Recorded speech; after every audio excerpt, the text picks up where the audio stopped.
Welcome back, Canada. Happy Wednesday. And this is the Super Series at the World Para Swimming Championships on the island of Madeira in Portugal. Day 4 of 7. And Canada so far has won 8 medals. This is Benoit Huot from my own personal studio in Montreal.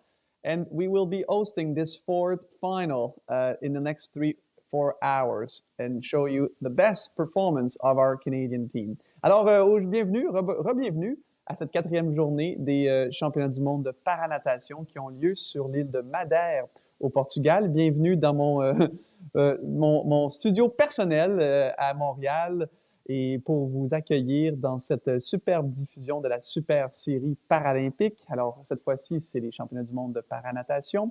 Nous en sommes à la 4e journée. Le Canada, jusqu'à présent, a remporté 8 médailles et il reste encore 4 jours de compétition. On a d'excellentes chances de médailles encore une fois cette fois-ci. Aujourd'hui. Allons voir les faits saillants des compétitions d'hier. On a remporté 2 médailles, dont une en or avec Tess Rootless. Allons voir les courses de la 3e journée. Let's go to the highlights of day 3 of competition with a gold medal from World Championships in 2019. She goes in lane 3. Tess Rootless from Canada on great form, a medalist, silver medalist in this event at the London World Championships. And Tess Rootless, they're probably the favourites for this one. It's going to be interesting. First time we've seen Alice Ty after her amputation back in a major international competition, so it'll be interesting to see. But it is Rootless, 43.63 at the turn. She leads the way. Howarth will try to claw her back here. Into the last 6 or 7 meters now. It looks like it is going to go to the Canadian. It's going to be a great swim from Tess Rootless. She's going to take the gold. She takes it in 1:31.91. It's silver to Nikita Howard. I have no words. I am ecstatic. I'm just really happy. How did it all come together like this today? Honestly, we had a little bit of a rough start to the morning. I wasn't feeling great. Back was a little rough after the IM. But honestly, we just came back with my coach and we said, we're just gonna do this, and we just tried to do everything I could do to feel better, and it worked out pretty well. Alex Elliott from Canada, World Championship bronze medalist, goes in lane number 3. So very much as favourite is the world leader this year, and he has been a medalist at the major championship. And Alex Elliott, we saw him finish very strongly, as I said, in the 200 medley.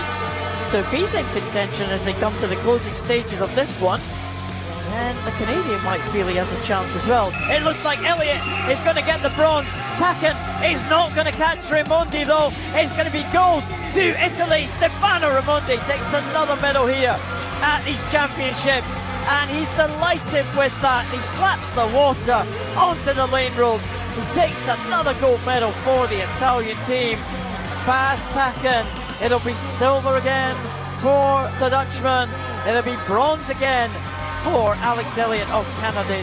It looked very tight until the last 300, maybe even 350, and then it was an all-out scramble to the finish. It was a lot of fun. You were really there in that middle portion and anything could have happened. It was a real pleasure to watch. Thank you. My goal was to be in control for the first 200 and then just try and bring it home ahead of everyone else. It seemed to have worked out really well. I was about 5 seconds faster than I thought I would be. And it's that black cap of Canada for Aurélie Rivard, who pops up and out into the lead in the early stages. In lane 4, those yellow lane lines marking out the 2 centre lanes. There's a very long way to go still, but Rivard looking comfortable down this first lane. Yeah, absolutely. This is going to be a cracking race, I think, Liz. It's building up. We're just gone past halfway. Rivard showing her strength here. But Bianca Pap sticking to the task here, the Hungarian. This is a good tussle. Rivard just opening up a very slight lead here. Oh, what happened there to Aurélie Rivard? And she has stopped. Maybe took some water on board. That is not good for the Canadian. Wow. She's stopped again. She's on the lane rope. On freestyle, you can stop on the lane rope as long as you don't pull on it or walk on the floor. Yeah. But Bianca Pat won't have been distracted by that. She will have just carried on, swum off. Rivard decided to go back. World Championships in 2019. So a great day for Canada on day 2, other than, of course, this quite stressful 400 freestyle from Aurélie Rivard. We, of course, got some news, and she is doing fine. It seems like it was potentially her lungs, but overall her health is good. And, of course, there will be additional testing. We will know in the next couple hours if we will see Aurélie again in these World Championships in the 100-meter freestyle, the 100-meter backstroke, and, of course, the relay. So let's hope she's all good. Unfortunately, the 400 will be for another time. But overall, people are, and the staff from Swimming Canada and the doctors in Madeira are well taking care of Aurélie. Canada is overall 10th in the medal with 8 medals. Italy, as you saw in some of those highlights, is dominating the World Championships after 3 days with 30 medals, which 12 are gold. And today we have 11 swimmers in action in the individual events and 1 relay, the 4x1 freestyle S14 mixed relay will be the last event around 3:30 Eastern Time for Canada. La première épreuve aura lieu à 12h51, donc dans environ 45 minutes. Le premier Canadien au 100 mètres d'eau dans la catégorie S13, Nicolas-Guy Turbide, il est le favori. Sachant que Boki, le champion paralympique, le champion du monde en titre, le record, le détenteur de la marque mondiale n'est pas présent pour les raisons qu'on connaît. Il vient d'un des pays qui a été banni pour ces championnats du monde. Et Nicolas aura la chance de devenir pour la première fois champion du monde sur cette épreuve. So 11 swimmers are in action, 1 relay. It will be for the next 3.5 hours. The first Canadian up will be Nicolas-Guy Turbide in the 100-meter backstroke S13. He is going in ranked first. This could potentially be his first gold medal at a World Championships. We'll see you again in about 45 minutes, but for now, lots of swimming. First Canadian in 45 minutes. Mexican right up there in line number 3. As we look at it, as we go through the action this afternoon, lane 1 will be at the top of your screens, down to lane 8 at the bottom. Gutierrez Bermudez just 0.26 behind Antonio Fantine here, that blue cap. Taliesin Glock, he is looking relaxed there, Liz, as they come down to the 150 metres, but he is losing ground on the leading 2. Yeah, and they all have very different stroke styles, as you can see from that head-on shot. And I think in Tokyo, Glock went out like a light, and everybody was waiting for Fantine to build through the 400 and overhaul him in the final stages. Taliesin Glock included, I think, but it didn't happen. The Brazilian had an astonishing swim, smashed his personal best time to take that victory. And Antonio Fantine has probably been thinking about that every single day in training since. And this Fantine here going very well. He swam a couple of times. Taliesin Glock's program got off to a start here a bit later than he'd planned. He's had a few days out of the water, and he started with a 200-meter individual medley yesterday, and now another endurance event. So you can see that fatigue maybe starting to catch up with him, but Fantine looking good. And Gutierrez Bermudez had a brilliant finish in the second half of his 200-meter individual medley yesterday, and so we know he's got some strength, and he's got a very fast finish as well. He can go to his feet. So the Mexican swimming really well at these championships. As you said, Liz, 3 very different types of impairment. Antonio Fantine gets very little from his legs. So you have Gutierrez Bermudez, swimmer with short stature, and Taliesin Glock, who has arm and leg amputation on the same side. So very, very different types of impairment. They'll swim this very differently. But Fantine now trying to make a break as they go to the 250-meter mark. So 3 lengths to go, and he's opened up a 3.7 second gap on Gutierrez Bermudez. Well, Fantine will have wanted to lead from the front because he is the one who builds through the race. And we talked about world record holder Anders Olsson of Sweden, who dominated this event. in the 2000s, and Fantine is the athlete who swims most like Anders Olsen, and we can see here he's going very well. He looks very comfortable as he comes into the final turn now. He'll be leading with 100 meters to go. Yeah, Fantine is just increasing the gap. Now Gutierrez Bermudez just been caught slightly by Taliesin Glock, the Paralympic champion there. The lead has extended to over 5 seconds now, and Taliesin Glock being cheered on by the Brazilians. We are just down to our left here, and Taliesin Glock, I think, maybe fancies his chances against Gutierrez Bermudez, but Fantine is away and clear, the Italian. Yeah, Fantine has got a good space between him and that battle going on behind him. There's no question of who is going to take this victory. Antonio Fantine has led from start to finish. He looks very comfortable, but now Taliesin Glock has caught Gutierrez Bermudez, and he just gets his foot to the wall first on that final touch. Glock pulling away, using that height as he's got, but the Mexican will put his head down and kick for home and try to get ahead of Glock. Yeah, I just wonder what the Mexican has got left here. He is putting absolutely everything into this, but here comes Antonio Fantine now into the last 5. He has been dominant in this one, and he's going to claim another gold medal. He takes it in 4:57.72. It looks like it is going to be Gutierrez Bermudez is going to get the better of the Paralympic champion. It's silver to the Mexican, and it is bronze to Taliesin Glock of Brazil. Wow, what a good contest there for the silver medal, but no doubt about the winner under the 5-minute mark. All smiles for Antonio Fantine. He dominated that one. He wasn't going to let the same mistake happen as happened to him in Tokyo last year. He got ahead from the start and built towards the finish. Great swim from the Italian. Another gold medal to add to the Italians' tally at these championships, and they increase their lead at the top of the medal table. Yeah, we just saw some swimmers in the outside lanes finishing there. Great swim for Morgan Ray. He's had to wait a few days to get going, but he beat his entry time by almost 2 seconds. So, good start. The Americans are swimming well here, aren't they? Across all classifications. They are, yeah.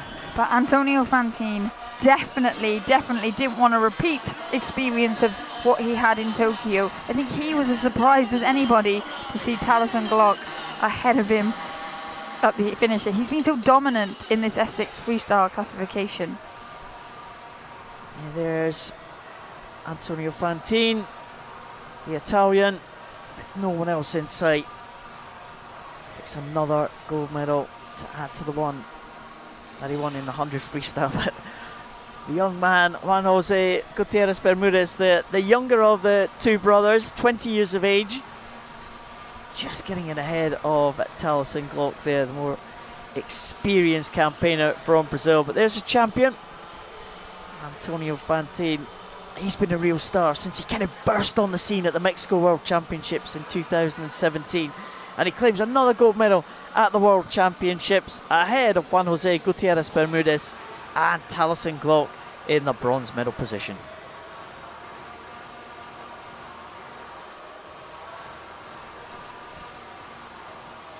So a good swim there from the Italian. A good contest for silver medal position there. That's what we like to see. Some close swims.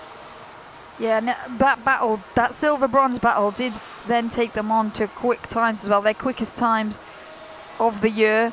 And that's what you need on a distance event, isn't it, sometimes?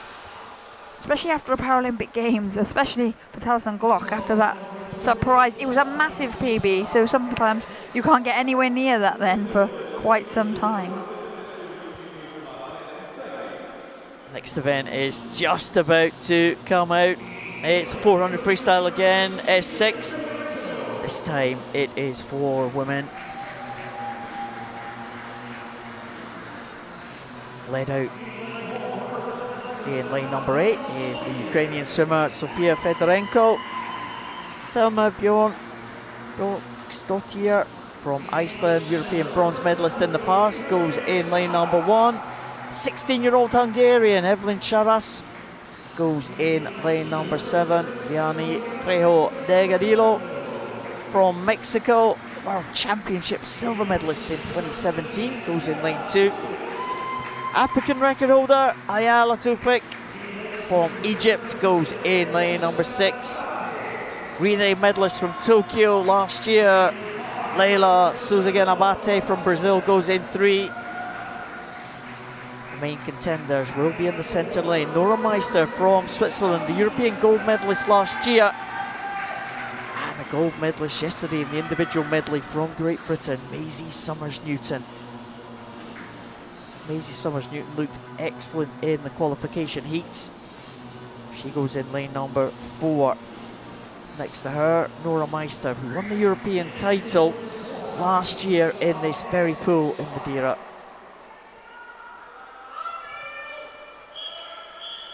Now, Nora Meister went on to claim a bronze medal at the Paralympic Games in this event.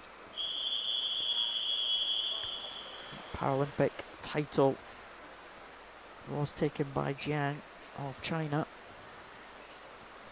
And the 2 swimmers in those centre lanes will go from the blocks. All the others starting in the water. Yeah, and that quick reaction time there from Maisie Summers-Newton of Great Britain in lane 4. But expect Nora Meister to be straight up with that high stroke rate, and she won't want to let the British swimmer get too far away. This is one of those events that moved on massively in Paralympic year last year. Nora Meister in this very pool took the world record, leapt it forward to her 5:12, and then in Tokyo it got moved on even more to 5:04.57. So it's leapt forward, but there's quality all over the field. But it will be these 2 athletes in the centre lane that plan to battle it out for the title. And again, 2 different types of impairment are going head to head here. Maisie Summers-Newton, an athlete with short stature. Nora Meister, again, someone who has no power in the legs. Maisie Summers-Newton is forging ahead here. We know Nora Meister is capable of swimming a very fast time. Maisie Summers-Newton heading the Swiss swimmer in the early stages here, and also keeping pace. Good swim from the Brazilians in these early stages. Leila Souzagan Abate is just, well, taking the touch there ahead of Maisie Summers-Newton, but Maisie Summers-Newton, when they hit the turn, she forged ahead of the 2 swimmers on either side of her. Yeah, and Souzagan Abate, she does a touch turn, so her hand registers the time on the touchpad, whereas Maisie Summers-Newton there went in with a tumble turn, so her time, her split was to feet. But Maisie Summers-Newton and Nora Meister probably wouldn't have expected to have this company at this stage from the Brazilian in that yellow hat, 1 lane up from the British swimmer. Yeah, the Brazilian, never really seen her go at this pace. As you said, Liz, she does that touch turn. She's gone over the 150 mark, still very much up with the big 2 favourites here. Maisie Summers-Newton going along really well there with that white cap of Great Britain. She had a great swim to take the 200 metres individual medley yesterday. And Nora Meister now finding it difficult to keep pace with the leading 2 as they're going to come down to the halfway point here. And Maisie Summers-Newton has got company. And it's Leila Souzagan Abate who's keeping pace with Summers-Newton as they come to halfway. Yeah, and that's the key in this 400. You get in to a bit of a battle and you go for it, and they've gone. They're setting a decent pace, and it will be the Brazilian that just leads at the halfway point. 240.69 for her. Summers-Newton on 241.23 with Meister on 242.64. So it's still very, very close. But now when you get into a battle like this, the key is who can keep that pace going for the longest. Will anybody pay for it in the latter stages? And you can see here the British swimmer Maisie Summers-Newton, she's trying to make her move, she's trying to break the Brazilian, but the Brazilian is sticking with pace at the moment. Souzagan Abate having a great swim here. She certainly is. We've never seen her go in this pace before, Souzagan Abate. This time it's Maisie Summers-Newton who gets the touch, though 0.2 of a second, and Again, she stretches away on that turn. Could that be decisive there for Maisie Summers-Newton? We've still got 150 metres to go. Not over by any means. It's going to be tough for Nora Meister to come back. But Maisie Summers-Newton now beginning just a glimpse of clear water between her and the other two. Yeah, Summers-Newton has managed to open up a body length between her and Suzagan Abate on this third 100 metres. So often the decisive part of a 400 metre freestyle, and it will be Summers-Newton that comes into turn for the final 100 metres with the advantage. Well, Maisie Summers-Newton has 100 metres to go in this 400 freestyle S6 final. She is just stretching away from Laila Suzagan Abate of Brazil, with Nora Meister from Switzerland, the former world record holder, back in third position. But Maisie Summers-Newton is looking superb as she comes down to this final turn. And you can see there now, she's brought in the feet, she's kicking in this final 75 metres. She wants this victory, she's leading that spearhead home. Meister trying as hard as she can to get back into that battle for the silver medal with Suzagan Abate, but Maisie Summers-Newton has turned. She's heading for home. She's just under a 2-second lead.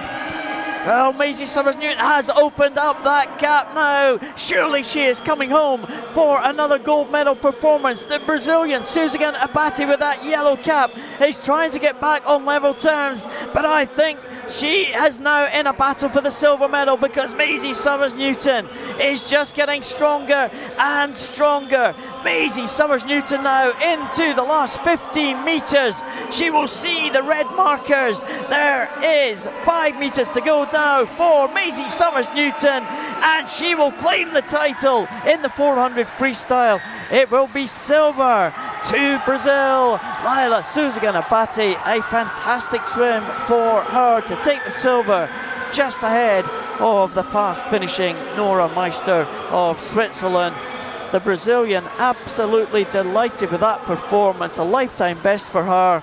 Meister the bronze medalist, but no doubt about the champion, Maisie Summers-Newton from Great Britain. Yeah, Maisie Summers-Newton, she patiently waited there, and she made her move on that third 100, and it paid off. It broke the field. Well, final swimmers just completing the distance now. Thelma Björg Bjornsdottir from Iceland. Qualification time in 6:21. She's improved that to 6:17. And Sofia Fedorenko, the final swimmer to complete the distance. Her qualification time 6:42, and she's improved that to 6:30. Not a bad afternoon's work for her. And there, the emotion flowing now for Laila Suzagan Abate. That was a real shock for us, Liz, that she was on pace with the leading two. Yeah, she really stuck that one out, and she's gone her best time by 8 seconds pretty much. And that's what happens when a lot of people kind of miss their opportunity to get on that global stage during the pandemic. There was definitely a gap, and they've been training hard, and then they come and deliver like that. But Maisie Summers-Newton, she sat pace, she was patient, and Suzagan Abate gets the reward for going with her. But it was close at the end there, because Nora Meister finished very, very strongly. She left it maybe a little too late to make her move. Well, we knew that Nora Meister was generally strong in the closing stages, but there was far too much to make up there. Maisie Summers-Newton, a clear victor there in this 400 freestyle, and Meister just losing out on that close contest for silver. Maisie Summers-Newton is the world champion in the women's 400 freestyle S6. She takes it ahead of Laila Suzagan Abate and Nora Meister. It's an African record for the Egyptian Ayala Tufik in 6th position. Wow, that was a surprise for us. What a swim from the Brazilian. Yeah, she did really, really well there to keep, and I think that's probably what scared Nora Meister initially, but Meister had so much speed at the end, just missing out on that silver medal touch. Well, the next event is the men's 200 metres individual medley in the SM11 classification. This is the classification for swimmers who have no vision. They are wearing blacked out goggles. We saw Gudfinnur Karlsson from Iceland lead them out. The 14-year-old David Krotochvil from Czech Republic. There's Uchu Tomita, Paralympic Games bronze medalist. Mikhailo Serbin from Ukraine, Paralympic Games silver medalist. And the Paralympic Games gold medalist, Roger Dorsman of the Netherlands in the centre lane. So quality field here. There's only 5 in it, but the 3 medalists from the Games last year will again renew their rivalry. Dorsman, world record holder and championship record holder. He set that world record in the World Para Series earlier this year in Berlin. Championship record set in the last World Championships in 2019 in London.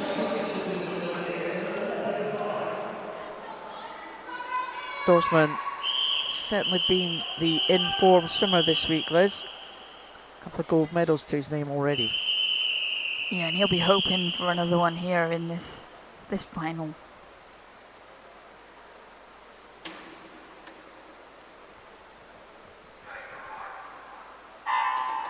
The swimmers, as we said, have no vision. Let's see, different techniques. Maybe the swimmers trying to hug the lane ropes. You don't want to crash into those lane ropes though. They'll absolutely stop you dead if you have a big clash with the lane ropes going there. But swimmers doing pretty well in the opening of this one. Roger Dorsman and Uchu Tomita, both medalists in the butterfly event. So no surprise to see them stretching out in front. Yeah, and it's Tomita that leads at the turn, 28.41 for him, Dorsman 0.32 behind, and Mikhailo Serbin currently in 3rd position, 29.98 he turns in. But now that they're onto the backstroke, it's Roger Dorsman that is forging an ever so slight lead. As I say that, he pulls away some more. He's about 3/4 of a body length up, but Mikhailo Serbin is coming back on the early leaders. Yeah, Serbin was a gold medalist in the Tokyo Games in 100 backstroke, so again, using his best stroke to his advantage. Dorsman still has the lead though. He goes over in 107.40. Serbin now moved into 2nd position, just moving over to the side of the lane. Very important to try and stay in the centre of the lane, but with no vision, not an easy thing to do. Yeah, and it's Roger Dorsman in that lane 4 that has got that. He's swimming down the black line. He's got the perfect position for this breaststroke at the moment. He's got a really long stroke with a great glide, and with each stroke, with each kick, with each glide, he's putting distance between him and Serbin, who's currently still in 2nd. He's been tapped. He turned in 145.51, and Roger Dorsman is heading for victory. He certainly is. He's around about half a second outside his own world record pace that he set this year, but he's looking absolutely sensational. Roger Dorsman, he won 3 gold medals in those Tokyo Paralympic Games last year. He is going to make it his 3rd gold medal here in Madeira at these World Championships. This is an excellent swim, a good contest for the silver medal position, but Dorsman now into the final few strokes, very close to the world record, but it is a championship record for the Dutch swimmer. Who is going to take the silver medal? It looks like it's Serbin who takes it in 2:27.16. Mikhailo Serbin, the 18-year-old, just getting ahead of Uchu Tomita of Japan. But once they got into the second half of that race, Liz, there was only going to be one winner. Yeah, he had a really well-rounded 4 strokes there, Roger Dorsman. You can see he's worked hard for that one. Just as we see now coming in to the finish, getting tapped, Gudfinnur Karlsson of Iceland bringing home this final. The Dutch are celebrating in the stands. Another good day at the office. It was indeed another gold medal for Roger Dorsman. Dutch team moving up the medal table. That's 4 gold medals. Is that for the Dutch team? It is, but on mine it's still only 3 because I only count them when the ceremony happens. Oh yeah, forgot about that. Yeah, sorry. Don't like to put the pressure on. Don't like to preempt things. I don't mind the pressure. It's when you tell me my count is wrong and I go over and over and over it again and I can't find the extra medal, and then you realise that you are wrong. Now, obviously, we do have a bit of a longer wait on this event than most. One, because it's an individual medley, but two, because all of these athletes have the code that means that they have to wear blacked out goggles. So the officials will take them off them, hold them up to the light, and make sure that there is no light getting through. Yeah, Tomita, they're almost staggering out the pool, put absolutely everything into that individual medley. But there's Dorsman, there's the all-important tap to let the swimmers know where the turn is. But by that time, at the end of the breaststroke, Roger Dorsman is the Paralympic champion in breaststroke, so this was no shock to see him stretch away. Tap at the end, couple of strokes. Not too bad at all from the world record holder, who's now retained his world championship title. Serbin taking the silver medal. He kind of burst on the scene last year as well, Serbin. You'll be pleased with that silver medal performance. Roger Dorsman from the Netherlands takes the title in a new championship record, with Michaela Serbin in second place and Uchu Tomita taking the bronze.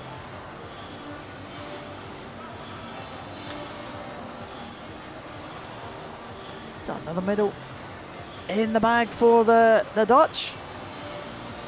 Who is going to take this one?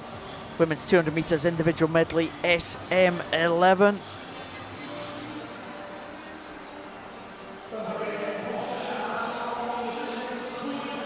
Here on the scoreboard list, Poncha, the mascot. We found out the name. We did. Now we just need to find one to buy to take home for you, because you love to collect a mascot. We always love a mascot. We do, we do. Quite often when the medal presentations are coming up, the swimmers get mascots, but I don't think that is happening this time. No, it's a flower instead here, isn't it? The mascot is sometimes better because you can take it home with you. You can't always take a flower, depending on where More you difficult. are flying to. The swimmer's about to come out for the SM11 women's 200 metres individual medley final. Nerea Baez from Argentina, silver medalist in the breaststroke. Yesterday, the Argentinian. Here's the first of the Humphrey twins from Great Britain. Scarlett Humphrey over there in lane number 2. And her sister goes over in lane number 6, Eliza Humphrey, both 17 years of age, making their debut at the major championship, the two Humphrey twins. Hilda Alcazar Figueroa, medalist, gold medalist in the 100 freestyle at her home world championships in Mexico City in 2017. European medalist from Italy, Martina Rabolini, goes in lane 5. But the favourite, the Paralympic Games bronze medalist, Anastasia Pagonis from the USA. She will go in lane number 4. First time this week that we have seen Anastasia Pagonis take the start. She had an excellent Paralympic Games last year. Gold medal in the 400 freestyle, also a medal in this 200 metres individual medley. And she is looking very confident before her first swim at these championships. Championship record set in 2019 by Lisette Bronsma from the Netherlands. World record set in the Tokyo Paralympic Games last year. As we get off the block, there's not much to choose from the start, but already it is Anastasia Pagonis of the United States of America who's forging ahead, leading, going very well. In lane 7 is Nadia Baez of Argentina. Obviously, it's 200 metre individual medley. There's 4 strokes. Butterfly, then we're on to the backstroke, the breaststroke, and then finishing off with the freestyle. Pagonis has got a very, very strong freestyle. She touches first, 34.18 for her. And then it is Baez who touches in a 38.95. And with the third touch at the moment is Rabellini, 42.15, but it's very close behind her after that butterfly. It certainly is. Fourth place was Alcazar Figueroa, and only 2 100ths of a second separating the two Humphrey twins from Great Britain. As they get on to the backstroke here, Pagonis really stretching away here. This is an excellent swim from the American, and it's all to play for second position as they come down to the halfway point here. But Pagonis has really taken this one to the rest of the field, and she will touch in 118.43, and it's going to be a big lead over the other swimmers in this one. Yeah, it is Pagonis clear and away. It will be difficult to catch her now, but moving into second, it was Martina Rabellini of Italy, 128.38 for her, and Alcazar Figueroa, the Mexican, is currently in third position, but still Scarlett very close. Scarlett Humphrey having a great swim for Great Britain in lane 2, 131.96 for her, but now the breaststrokers look to make their move.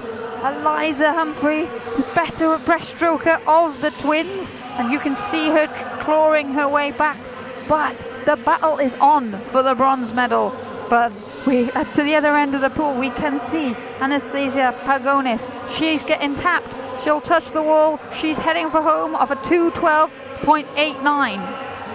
Well, the breaststrokers have caught up some of the deficit between them and Anastasia Pagonis, but Pagonis, she is the Paralympic champion at 400 freestyle, and she is going to dominate this freestyle. Look at the strength of the freestyle for the American here.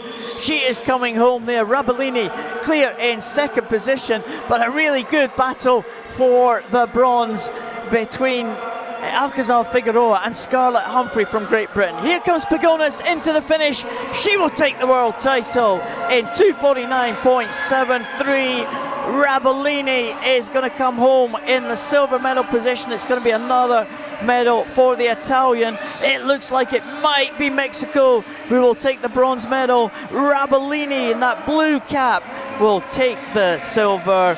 It is going to be Alcazar Figueroa for Mexico to take the bronze medal, just ahead of the 17-year-old Scarlett Humphrey from Great Britain. Eliza Humphrey in fifth position, and Nadia Baez will complete the field in sixth position. But again, really dominant performance there by Anastasia Pagonis. Yeah, she came in as the firm favourite, the only swimmer to go under the 3-minute mark as an entry time, and she delivered there. She always sets herself such high standards, and she attacked it from the start, really, didn't she? And that's, the freestyle looked so strong in the closing stages. She looked like she could have turned and gone again. Rabellini has just found out, of course, these swimmers who have no vision at all, they won't be aware of, they can't look at the scoreboard. They might be able just to hear the PA announcing in this venue. And I think Rabellini just realised that she'd come into the silver medal position, but Anastasia Pagonis, there was really no doubt who was going to win that one from a very early stage. Real star in the USA, social media star. Yeah, she's of that generation, isn't she? And she uses it very wisely to dispel a lot of the myths that people have about those without vision in a very accessible way for people to become relaxed, and that is what is required. She uses her platform well, but she also trains really hard and races with so much vigor. Like, you can see she loves what she does and she attacks everything, and she's had to wait till day 4 to get started, and obviously a bit of delay while we check these goggles, but now the results are confirmed.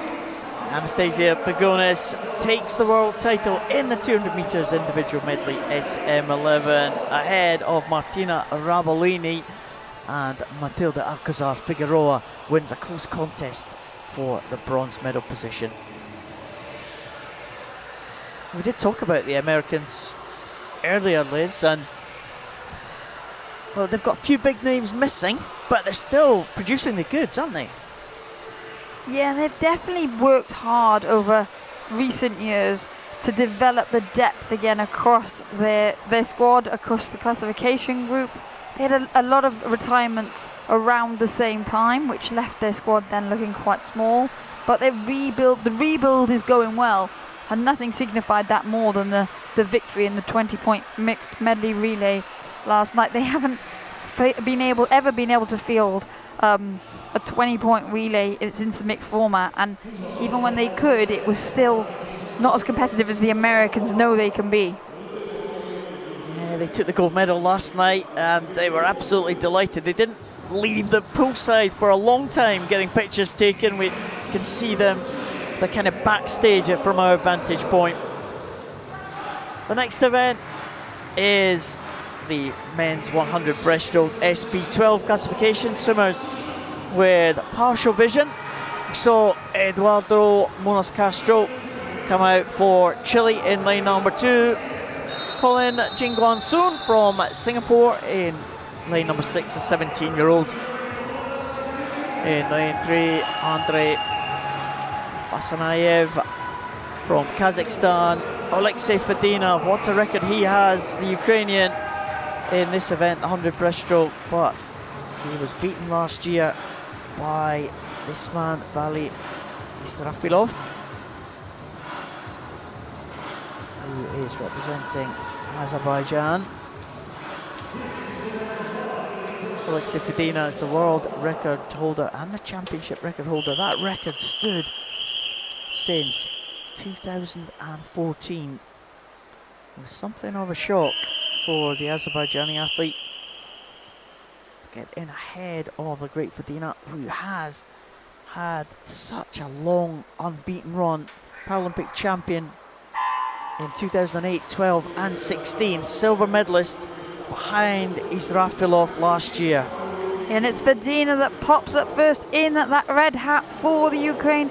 Very much billed as a head-to-head between these two athletes in the centre lanes. The Paralympic champion versus the world champion. And you can see the different strokes there as Israfilov is using that faster stroke rate, and he's now overcome that early lead from Fedina as we go into the turn. And it will be the Azerbaijan athlete that turns first. 31.13 for him, 31.88 for Fedina. Well, it was a good start for Fedina, but Israfilov, once they got into the swim, has stretched away from the former champion, the reigning champion in this World Championships, but it looks like Israfilov is going to just stretch away from the red cap of Fedina now. It's a great swim from Vali Israfilov. He is making sure that he is going to take the world title to add to the title he won at the Paralympic Games. He will take it in 105.66. Fedina will be in second place. Good contest for third. Afanasayev possibly will take that one in third place for Kazakhstan in 113.65, just ahead of the swimmer from Singapore, with Munoz Castro completing the lineup. But Vali Israfilov, the 19-year-old, beats the experienced campaigner, the 34-year-old Alexei Fedina. Could this, Liz, be a changing of the guard in this event? Well, it's certainly looking like to be that way. Fedina has been such a dominant force in the breaststroke, as you said, for over a decade, and before this he was in the SB13 classification and did the same there. Vali Israfilov takes the world title ahead of Alexei Fedina. Andrei Afasanev from Kazakhstan takes the bronze. Great win for the Azerbaijani swimmer.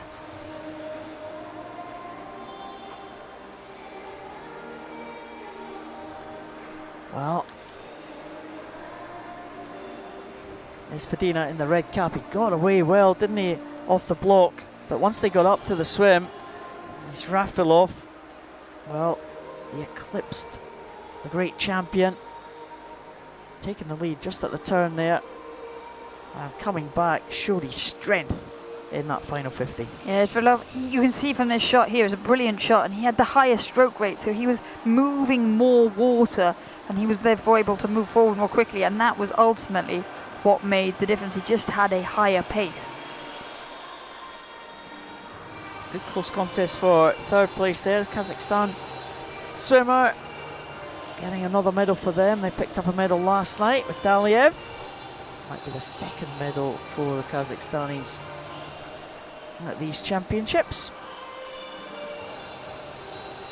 Waiting for the women to come out now for the 100 breaststroke SB12.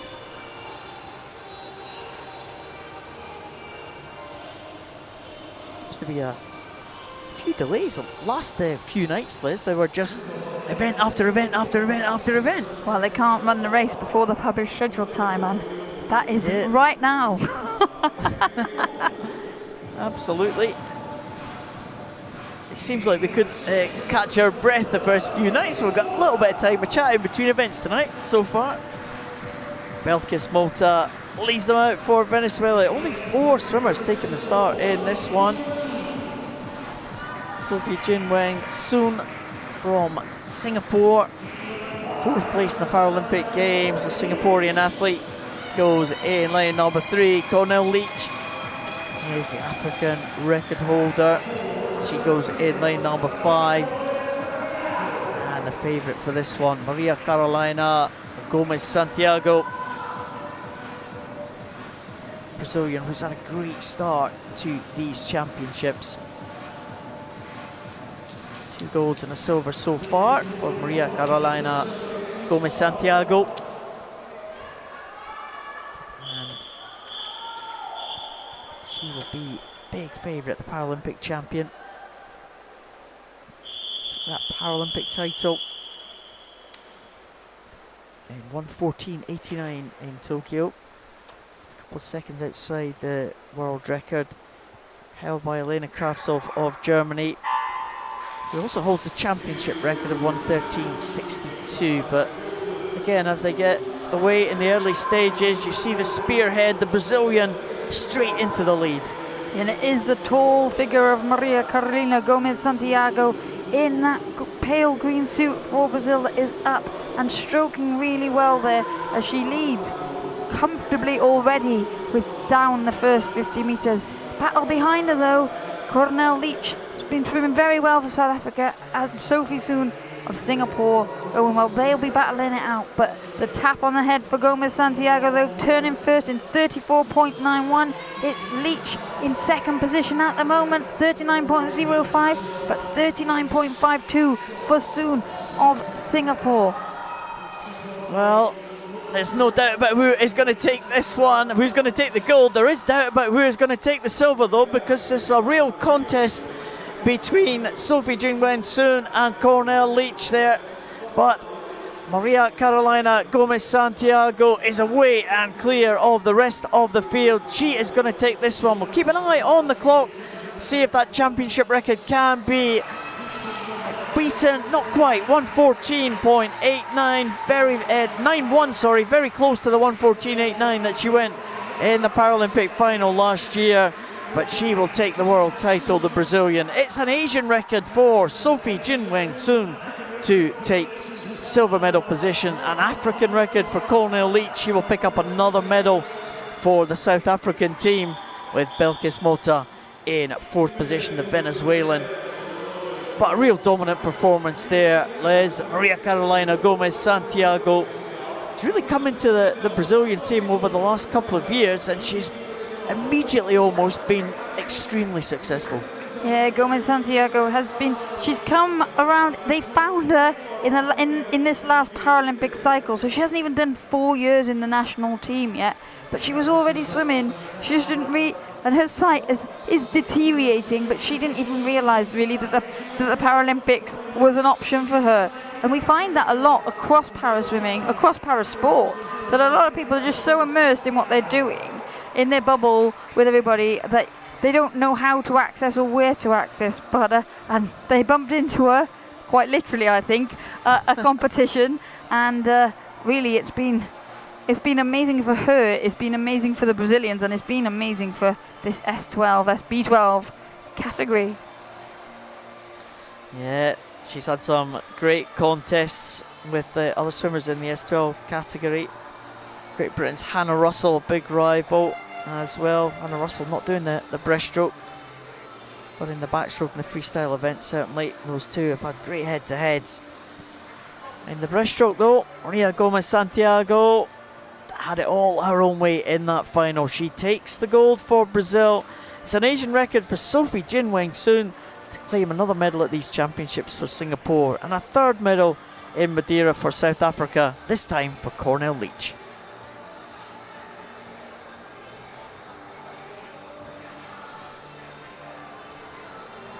Brazilian have got good team, haven't they? And again, we saw Maria Carolina Gomez Santiago, you said a relative newcomer.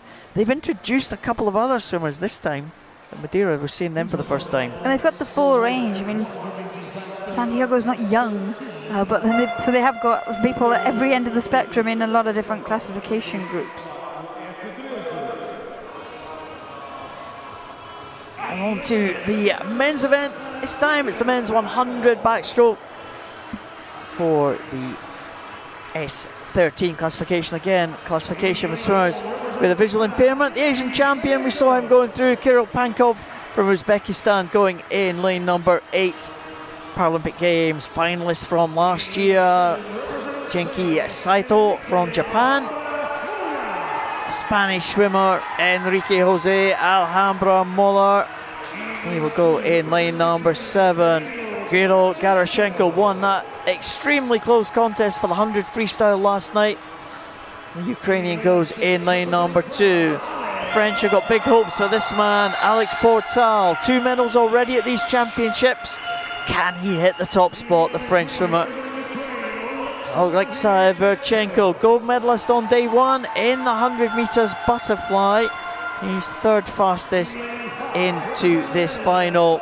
Thomas van Vanrooy from the Netherlands, Paralympic Games medalist last year in the individual medley. He's been on good form this week. He will be up against pre-race favourite Nicholas Guy Turbide from Canada, Paralympic and World Championship silver medalist.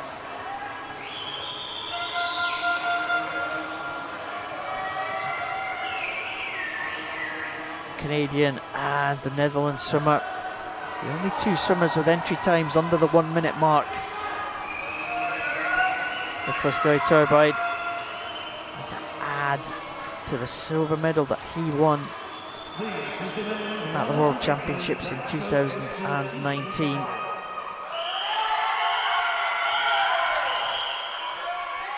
To enter the pool for this 100 metres backstroke. In terms of entry times, it's very, very close. Less than a second separating the 4 swimmers in the middle lanes. Alex Portal has showed good form already at these championships, as has Thomas van Vanrooy and Alexei Verchenko, but this is the big event for the Canadian, Nicholas Guy Turbide, and a big chance for him to get to the top spot of the podium. They're in their way well, and just popping up there in lane 5, it was Thomas van Vanrooy of the Netherlands using 14.5 of his 15 metres that are permitted underwater, and it's given him a chance here to lead this spearhead as we go into under the flag, signifying 5 metres into the wall. And you can see there Turbide getting the tap, the Canadian turning about 0.65 behind Van Vanrooy at the turn, leading 28.34 with Alex Portal, the informed Frenchman, in the 3rd position.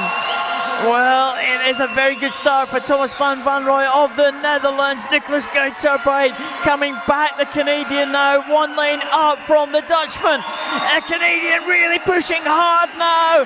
Alex Portal going well, Verchenko coming back as well. A real head-to-head in the middle of the pool. It might go to Canada. It goes to Nicholas Guy Turbide, just ahead of Thomas van Vanrooy, who led almost the entire length right up until the last couple of metres. It'll be silver to the Netherlands swimmer, and it's bronze to the fast finishing Alexei Verchenko, getting up ahead of Alex Portal of France. But what a contest between the 2 at the front.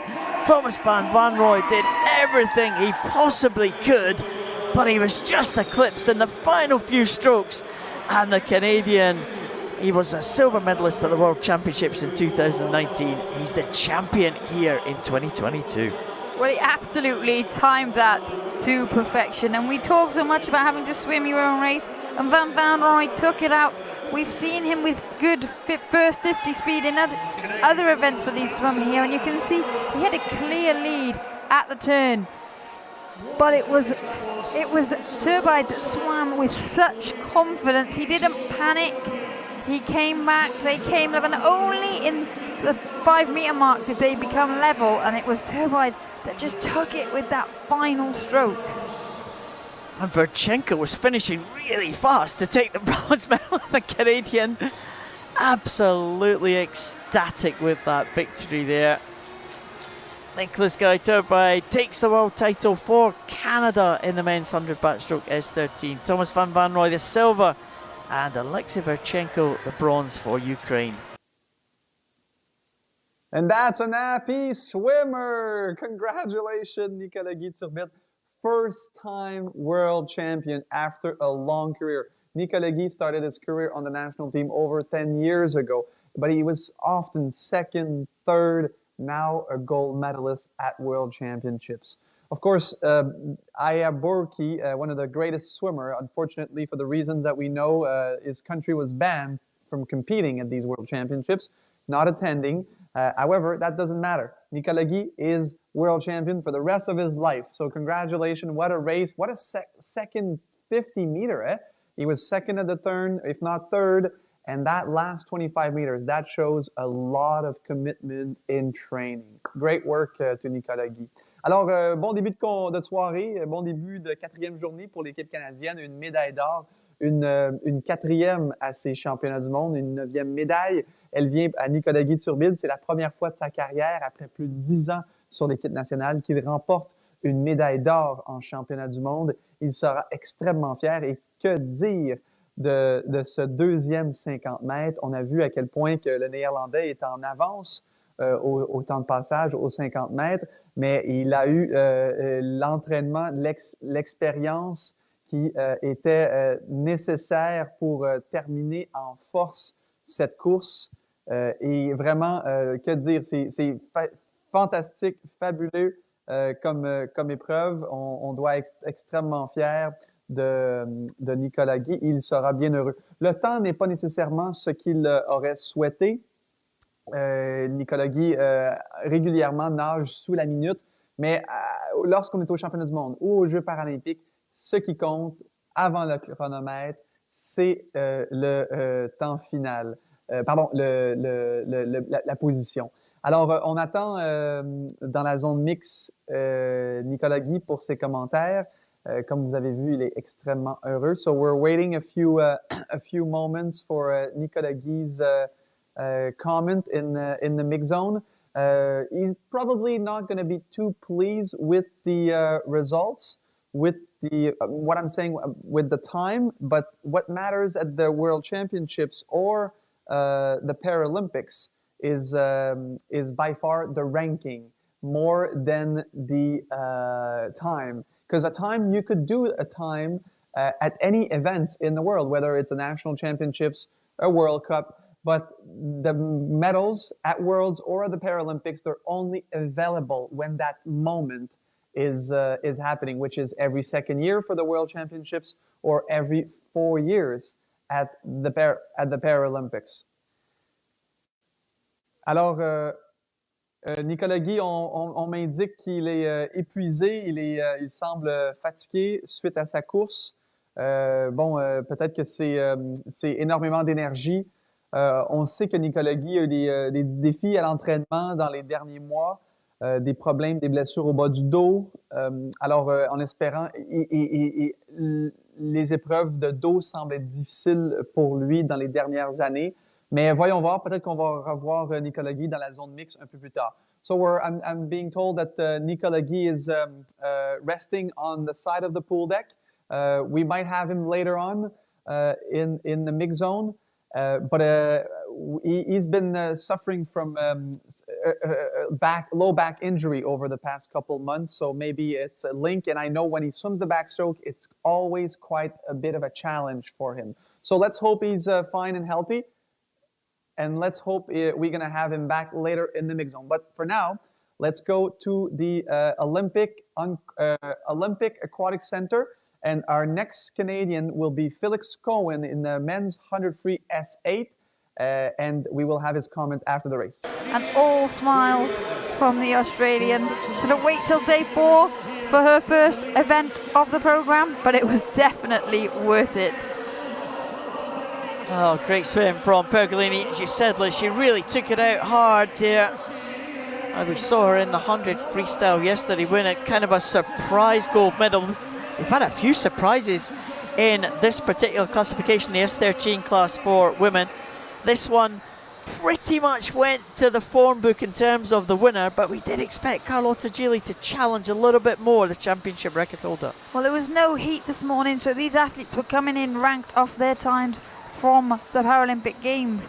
And actually, Carlotta Gili's only been a 109.6 this year, so she did move it on, but it wasn't enough to get the better of Roisin Nirian. And another very close finish, but another bronze medal for Ireland. Dedican looks to the sky. She's very pleased with that performance that she's had today. Gia Pergolini takes the world title in the women's 100 backstroke S13, a new championship record for the American. It's an oceanic record for Katja Dedican for the silver medal position. And Ireland's Roisin Nirian takes another bronze here at these championships.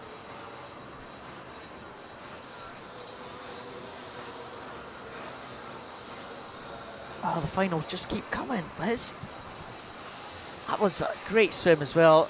Again, we keep saying about the American team, they are performing really well. Pergolini, one of the stars so far.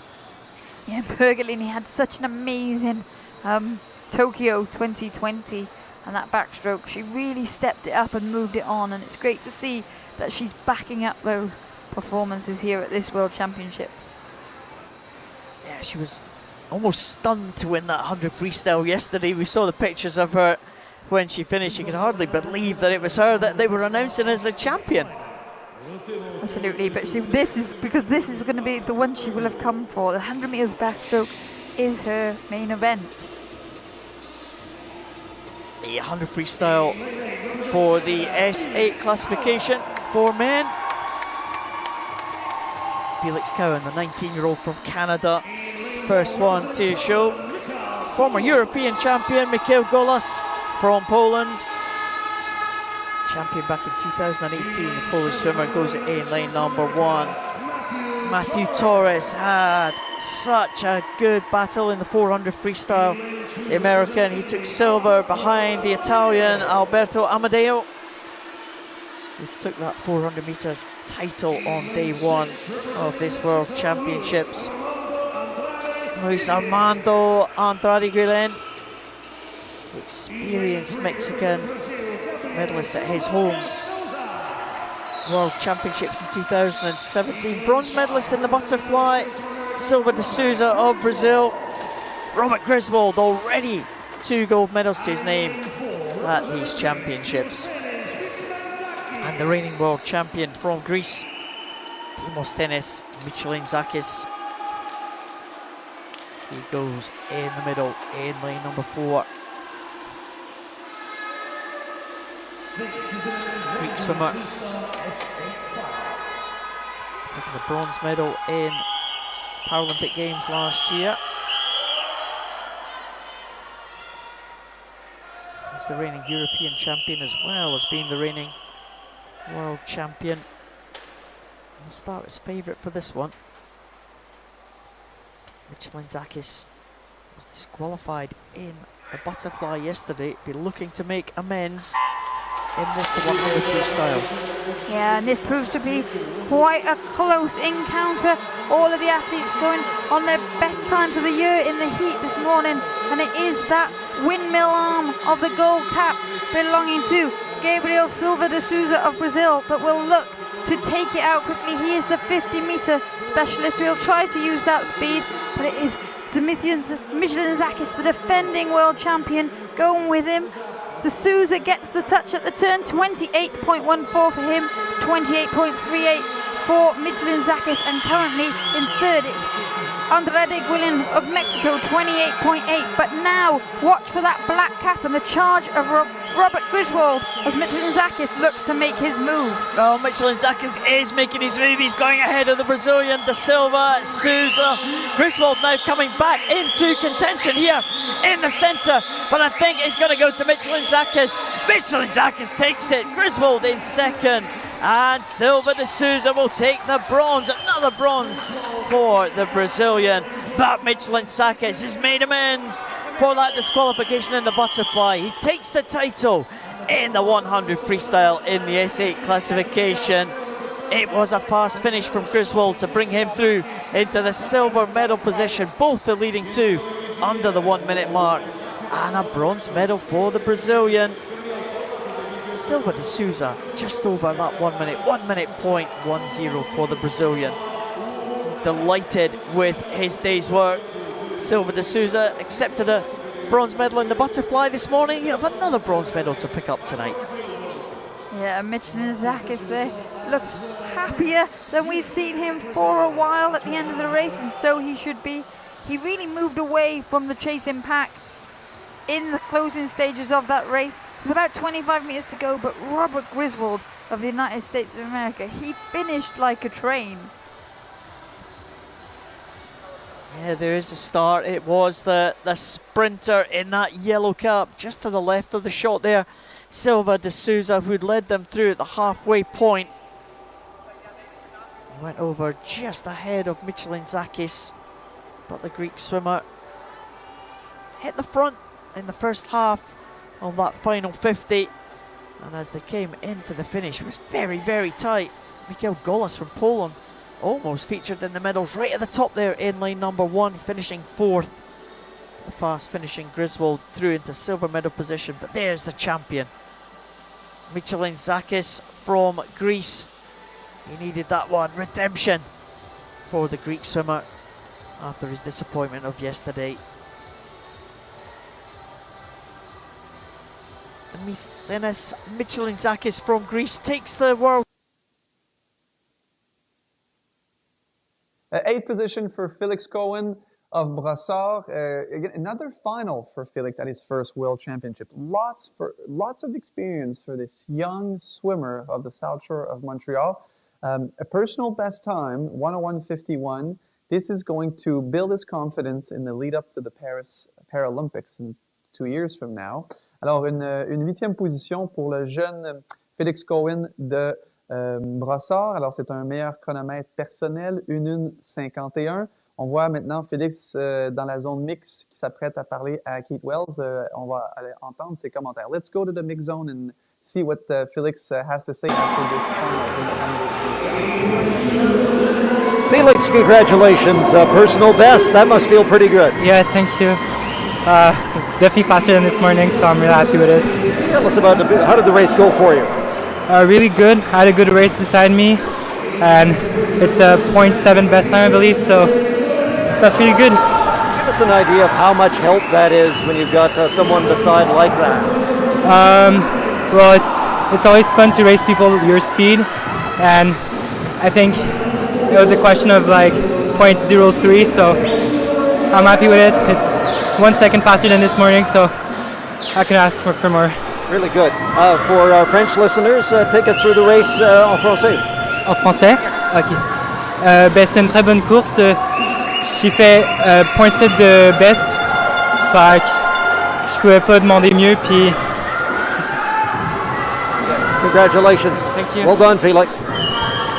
And the championship record in this event. But ours tie is coming back to international competition. Can she get on the medal podium in her first race back after her recovery?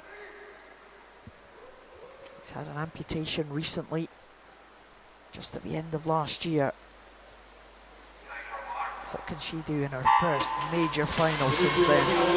You can see there a cautious start from Alice Ty, but once she's up and into her stroke, expect her to plough her way through the field, but going very well. At the front there is that yellow hat for Brazil, Geronimo de Araujo leading the way, Palazzo in the blue hat of Italy also going very, very well. And you can see Alice Ty working hard to get back to near the front.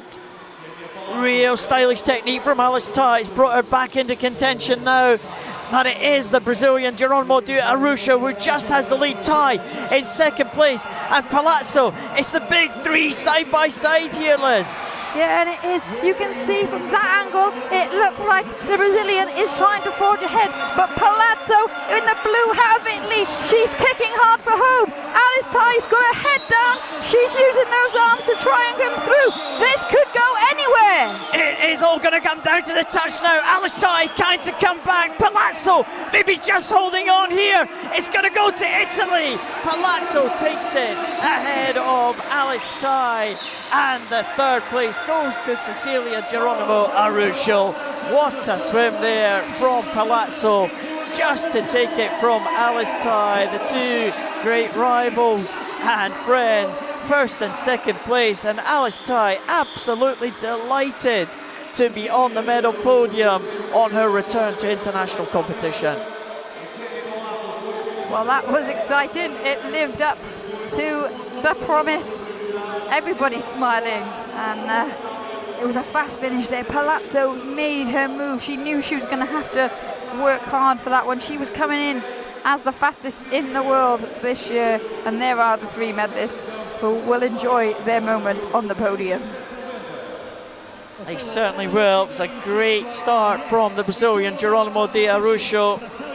We knew that she would have to go out fast, the sprint specialist. Palazzo, more of a distance specialist as well, the Italian, the winner, medalist in the 400 freestyle, silver medalist in the 400 freestyle. We knew she would have the chance to show her strength in the closing stages of this one. The unknown quantity was, how would Alice Ty cope with her comeback swim?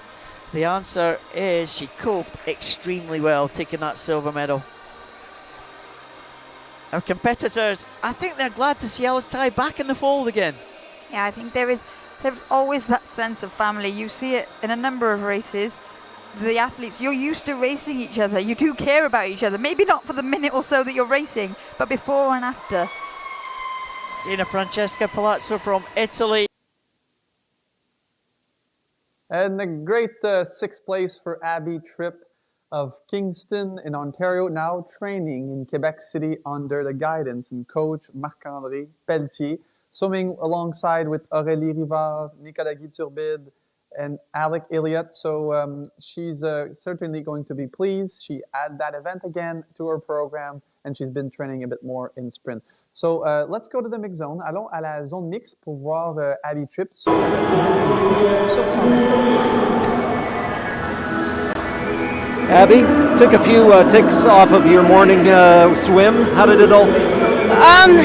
Honestly, I'm a little disappointed with the time. I was really hoping to do a best here, but it was still a really fun race, and I enjoyed my times. Is it just one of those things you were prepared, you had this expectation, and it just didn't happen? Yeah, like sometimes, I mean, life doesn't go as planned, and I think we've all experienced that over the last 2 years. And for me here, like it's happened before. It doesn't always go as planned, but it just makes me stronger coming back, and I know I have things to work on, and it's part of the sport life. Good for you. Good attitude. Thank you. Everyone's back home watching, and congratulations. We'll keep watching. Thank you so much.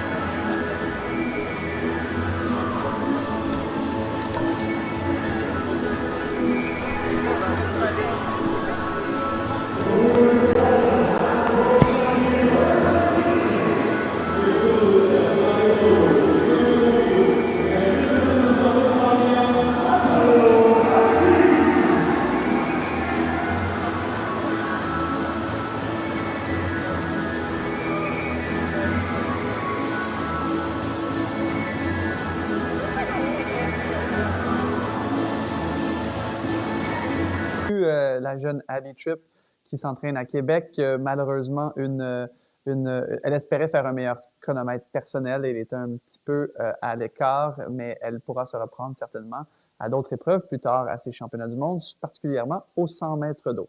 On a environ 20 minutes avant la prochaine épreuve de Canadiens.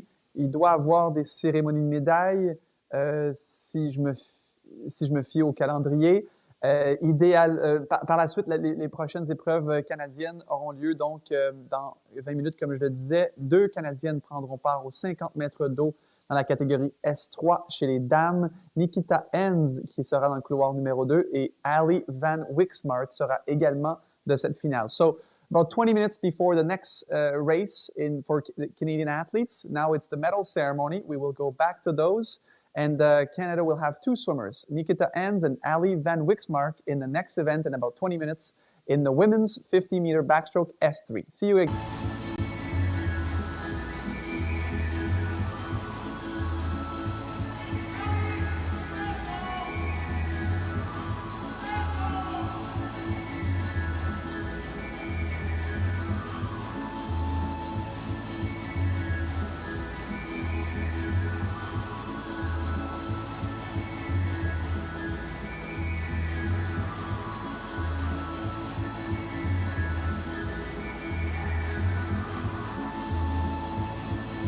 The victory ceremony for the women's 400 meters freestyle S6.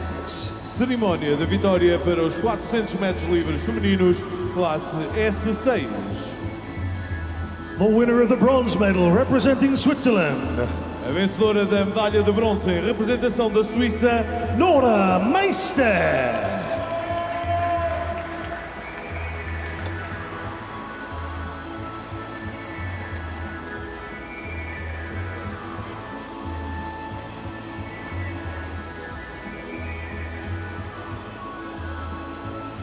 The winner of the silver medal representing Brazil.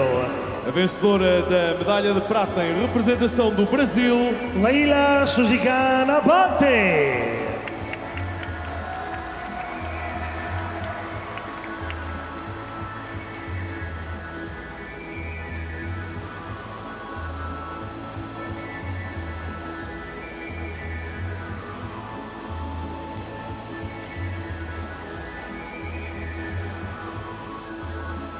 The winner of the gold medal and world champion representing Great Britain. Vencedora da medalha de ouro, campeã do mundo em representação da Grã-Bretanha, Maisie Summers Newton.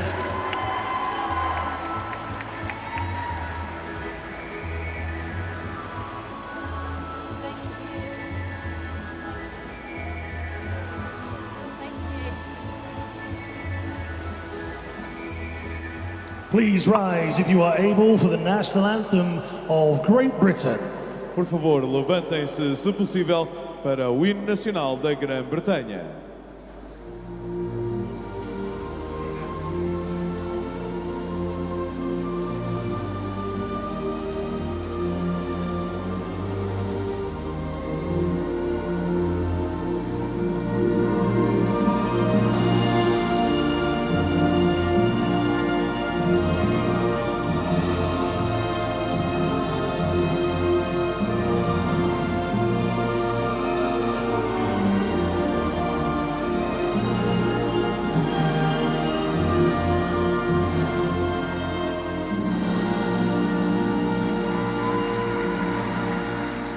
Madeira, your medal winners. Madeira, as vossas medalhadas.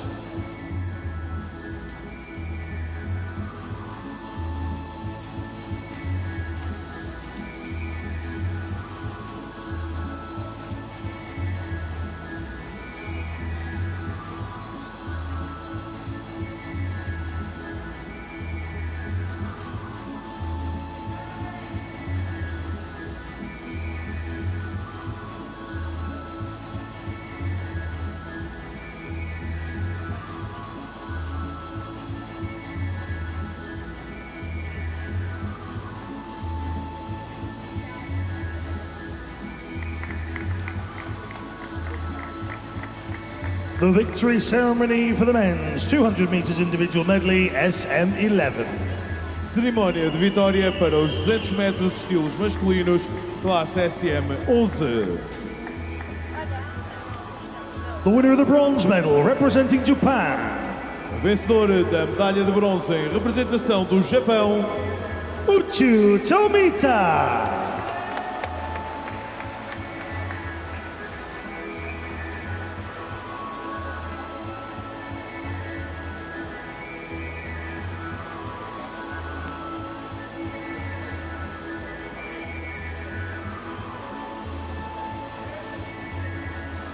The winner of the silver medal representing Ukraine, Vencedor da medalha de prata em representação da Ucrânia, Mikhailo Serpin.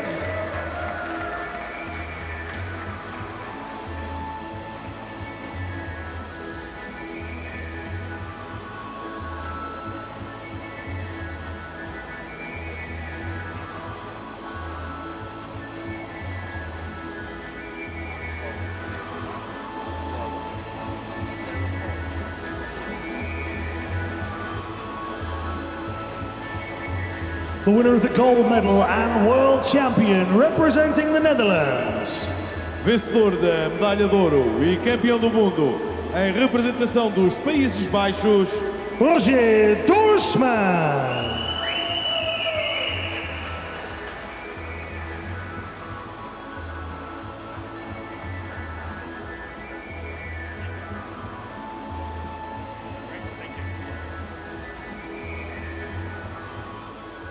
Please rise if you are able for the national anthem of the Netherlands. Por favor, levantem-se, se possível, para o hino nacional dos Países Baixos.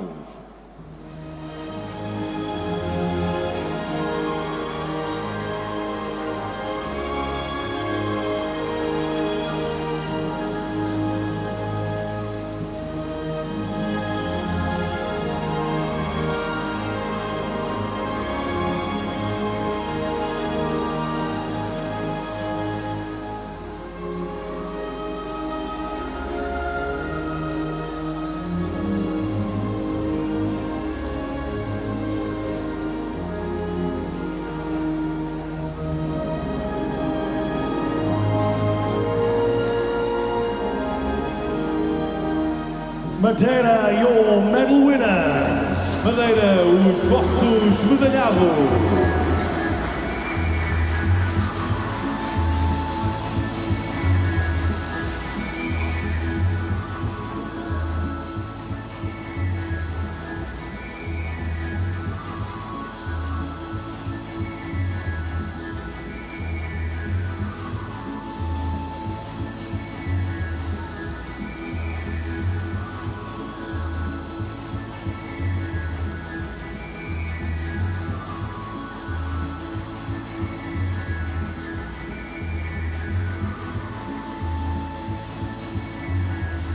The victory ceremony for the women's 200 meters individual medley SM11.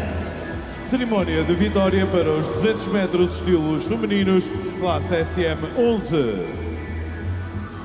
The winner of the bronze medal, representing Mexico, A vencedora da medalha de bronze em representação do México, Matilde Alcázar Figueroa.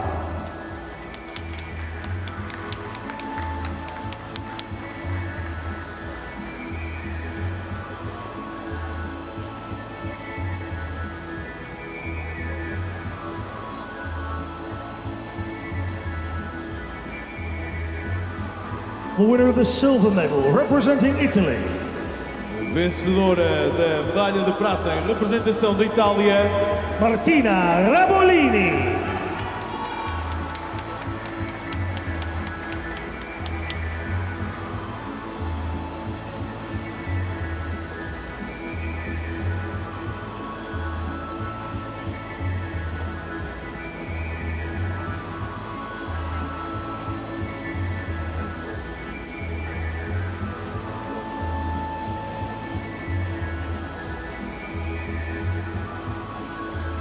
The winner of the gold medal and world champion, representing United States of America, vencedora da medalha de ouro e campeã do mundo, representando os Estados Unidos da América, Anastasia Pagonis.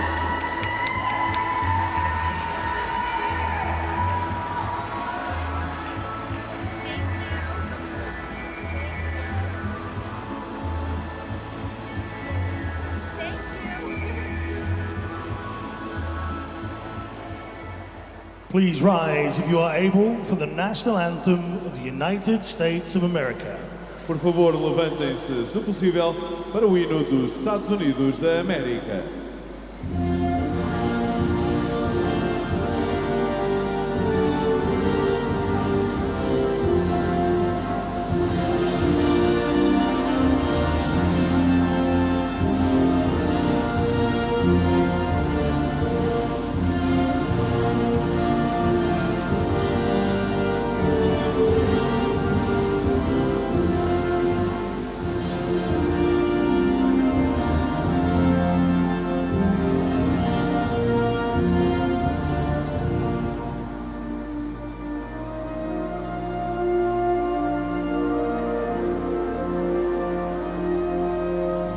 Madeira, your medal winner. Madeira, as vossas medalhadas.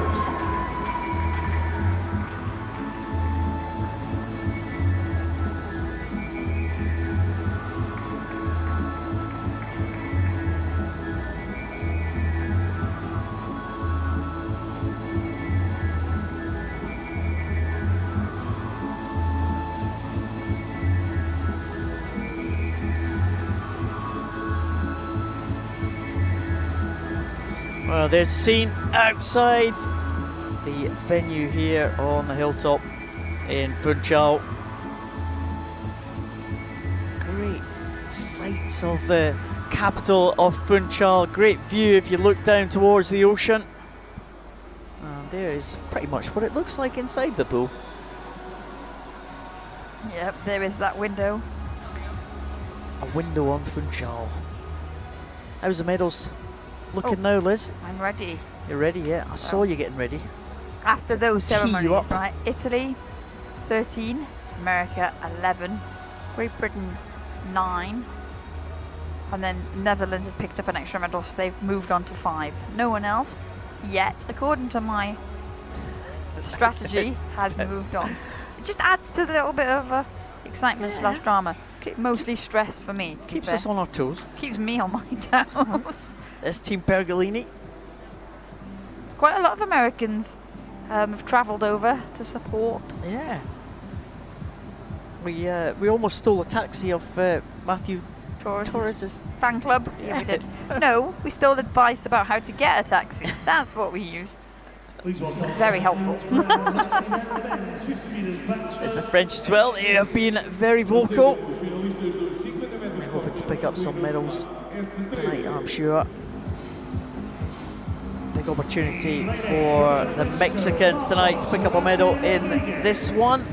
50 metres backstroke S3.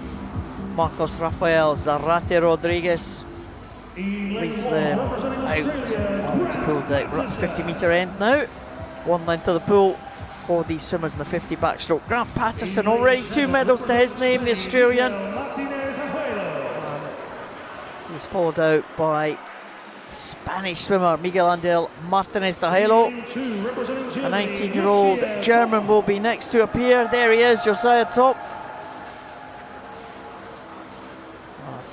First international medal in the individual medley a couple of days ago. Vincenzo Boni, European silver medalist from last year. One of the favourites will be Denis Ostapchenko, European champion last year. But in the centre lane, seems to be a big chance for Mexico tonight to pick up some medals. Jesus Hernandez, the winner of the individual medley a couple of days ago, will be right next to his teammate, the championship record holder Diego Lopez Diaz, world champion in 2017 and in 2019, the Mexican.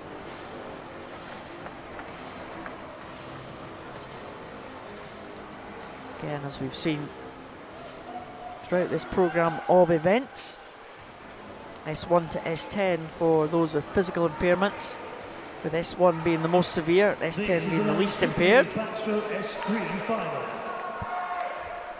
this is the S3 classification, so we have a range of impairments in this one, a range of different techniques at the start, and swimmers will be allowed some assistance at the start.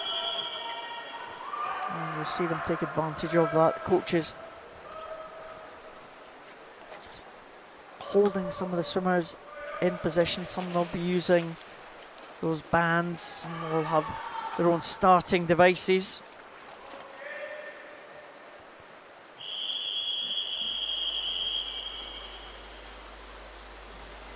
There is the favourite, Hugo Lopez Diaz.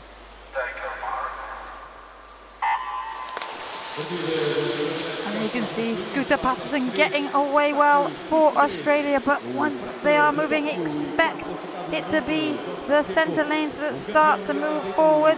As ever, it's Hosea-Toff of Germany in lane 2 of that black hat, making the most of the underwater and going very well at the moment. But Lopez Diaz is now coming through the centre for Mexico, and he will take with him his compatriot Hernandez. Yeah, it looks like the leading two in those middle lanes there are being challenged by Denis Ostapchenko of Ukraine, but I think it is going to be lane number 4. We'll get this one. Diego Lopez Diaz into the final few strokes now, and he will take it for Mexico. It is silver and gold to Mexico because Jesus Hernandez is ahead of Ostapchenko into the wall, and just ahead of Vincenzo Boni from Italy. But Diego Lopez Diaz, well, once they got into the stroke, the Mexican, the favourite for this one, wins another world title in this event. 3 in a row for Lopez Diaz, and it's gold and silver to Mexico. Yeah, and Ostapchenko there, he challenged, didn't he, in those final stages, and everybody was holding their breath as Hernandez took a sneaky look for the wall. And there's always a question over that, whether that was going to cost him, but thankfully for the Mexicans, not on this occasion, and they finish on those top 2 spots. Ostapchenko settling for the bronze this time round. Yeah, Ostapchenko was ahead of Diego Lopez Diaz last year in the Paralympic Games, but the Mexicans have turned the tables this time. 44.76 is the fastest time in the world this year. Diego Lopez Diaz. It's a great record in this event. Remember him winning in his home country in Mexico City in 2017. He followed that up to win in London in 2019. It's 3 in a row for the Mexican here in 2022. Hosea-Toff, the German, right on the left-hand side of the screen there. He had a good start as we thought he would, but when he came into the finish, 3 in the centre. Oh, Lopez Diaz takes it, but Hernandez just getting ahead of Ostapchenko.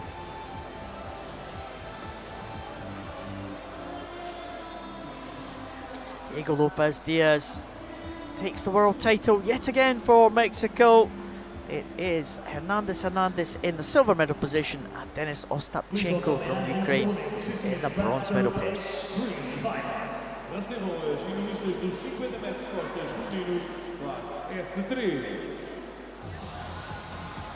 In lane 8, representing Canada, Ali van Wixma.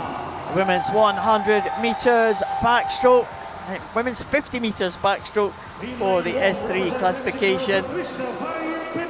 Ali van Wixma from Canada lead them out. Patricia Valle Benitez from Mexico, the experienced Mexican swimmer, goes in lane number 1. Veronica Guerenko from Israel, silver medalist in the breaststroke on day 1 of these championships. Second Canadian in this final, Nikita Enns, goes in lane number 2.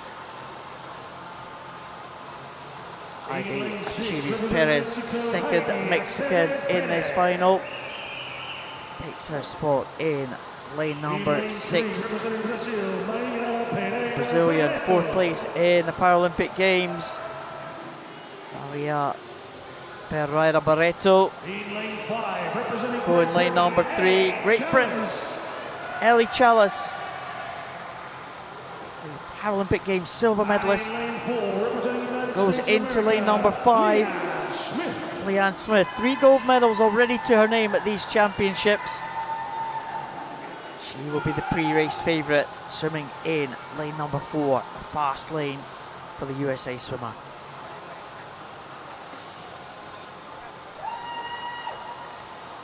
Leanne Smith from the USA. Fastest entry time for this final, only just ahead of Great Britain's Ellie Chalice. They go in 4 and 5. This is the women's 50 metres backstroke S3 final.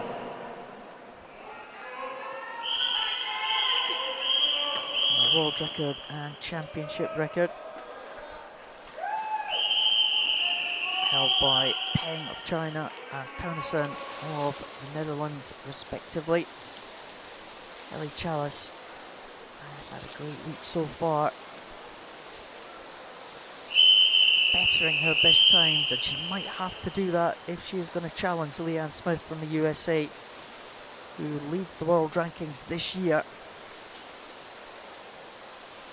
Smith will go in lane number 4. Chalice will go in lane number 5. Smith, they're going from that horizontal position, the high stroke rate of Great Britain's Ellie Chalice in that white hat in the yellow lane, closest to us, going very well. But Leanne Smith has been in incredible form this week, and she'll have the stretch if it comes down to the finish, a touch at the finish, but going very well here are both athletes in the centre lanes, living up to the billing. Well, Leanne Smith has got the edge there. Ellie Chalice trying to get back on terms now. It's Pereira Barreto in 3rd position, but Leanne Smith is looking absolutely supreme here. Ellie Chalice trying to come back, still maintaining that high stroke rate for the Great Britain swimmer, but I'm not sure she is going to have enough to challenge Leanne Smith from the USA. It looks like this gold medal is going to go to Leanne Smith. Another gold medal for the USA athlete in 55.08. Ellie Chalice in 2nd place for Great Britain. And it is bronze for Brazil. Pereira Barreto taking that one clear ahead of the rest of the field. But the two great rivals in the centre. This time the touch went to Leanne Smith from the USA, with Chalice in the silver medal position.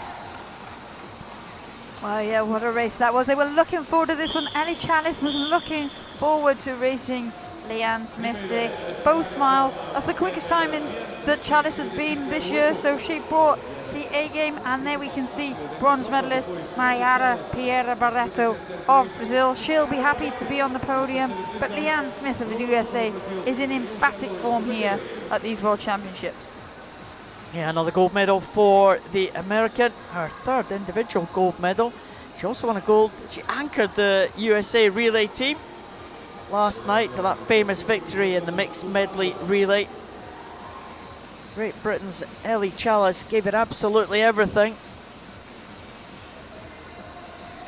What a white cap, but Leanne Smith was just too strong. And as you said, Liz, Leanne Smith always has the advantage at the end of the race with that long reach. So Ellie Chalice had to be there or thereabouts, but she couldn't quite get back onto terms with the American.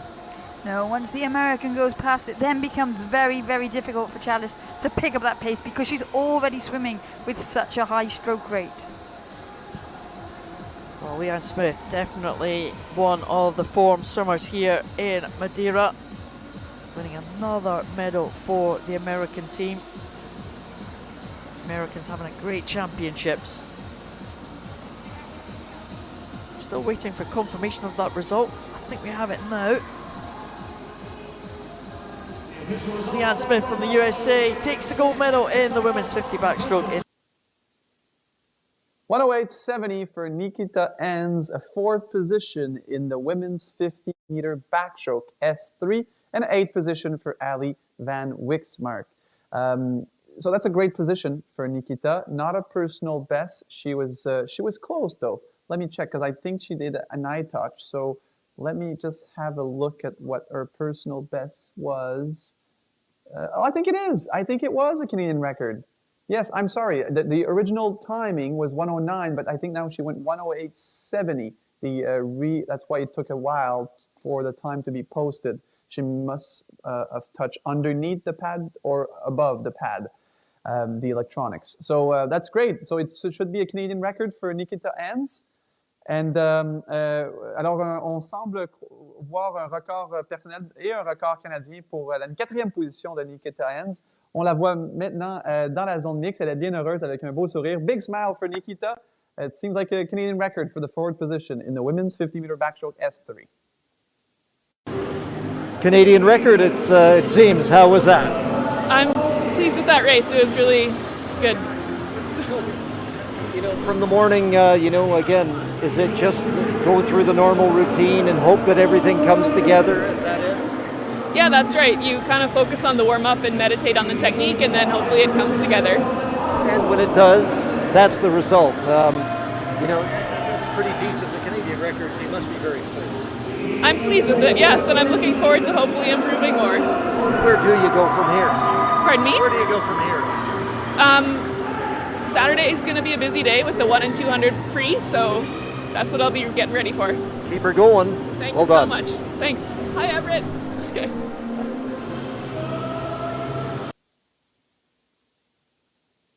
So I'm happy, Nikita, Canadian record, personal best, a fourth position at World Championships. That's her best ranking in her second world. So next event for Canada will be the women's 50-meter backstroke S4. In about 5 minutes or so, Jordan Tucker will be Canada's athlete in lane 8. And after that, we have a little pause at least for Canadian athletes. There will be more medal ceremony. Nicolas Guiturbide, we hope that his back is now a bit more in control, and he will be on the podium later on with his gold medal. And Clémence Paré will be up next also in about 40 minutes. But for now, dans quelques instants, Jordan Tucker au 50 mètres d'eau, S4 chez les dames. Elle sera dans le couloir numéro 8. Let's go back to the pool.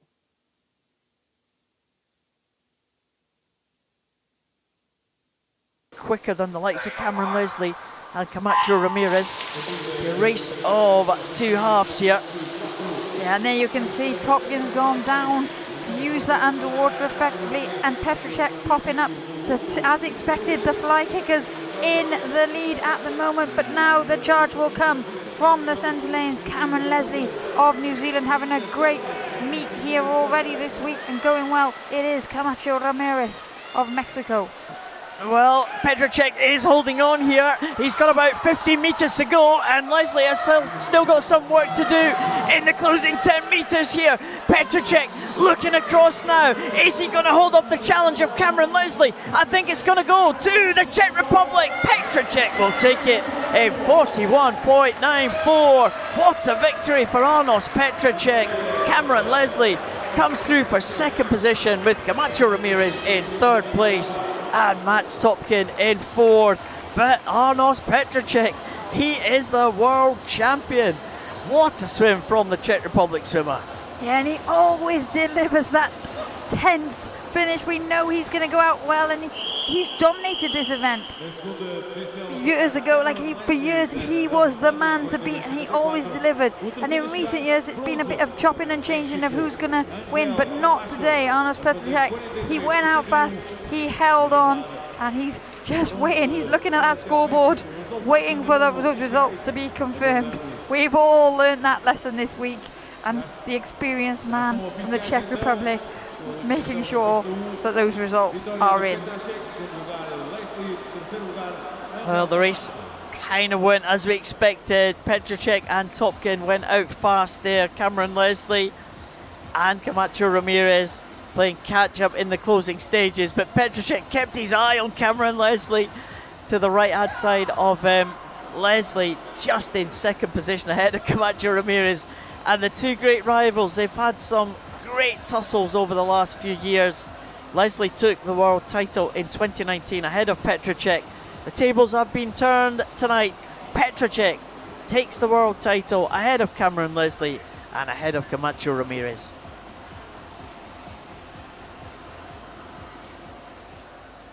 Please welcome the athletes for the next event. This is the women's 50 meters backstroke S4 final. Recebam as nadadoras da final feminina women's do 50 backstroke metros costas classe S4. In the S4 classification. In lane 8, representing Canada, Jordan This promises Tucker. to be fascinating encounter here. Jordan Tucker from Canada, the first of the 8 swimmers that we see. She goes in lane number 8. Dominika Michkova from Czech Republic, her second World Championships. Goes in lane number 1. Sonja Sigurdardóttir, Iceland swimmer. Get another World Championships for Iceland, goes in lane number 7. Lydia Vera de Cruz, Brazilian, out into lane number 2. Kat Swanepoel will go in lane number 5. Tanja Schultz from Germany, gold medalist in the 100 freestyle, going in lane number 3. There's a South African, Kat Swanepoel, the South African who won a silver medal yesterday, one of 2 silvers for the South African team. In lane 4, representing Greece, Centre Alexandra lane, the favourite for this one, Alexandra Stamatopoulou. Been a medalist at the major championships in this event in recent years. Took the European title last year in this very pool in Madeira. Silver medalist at the World Championships in 2019, bronze medalist at the Paralympic Games last year.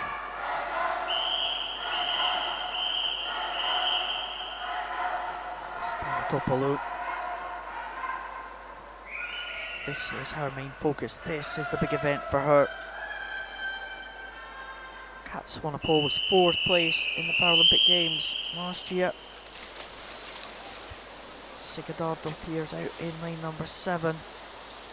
Tanja Schultz, relative newcomer to Paralympic sport.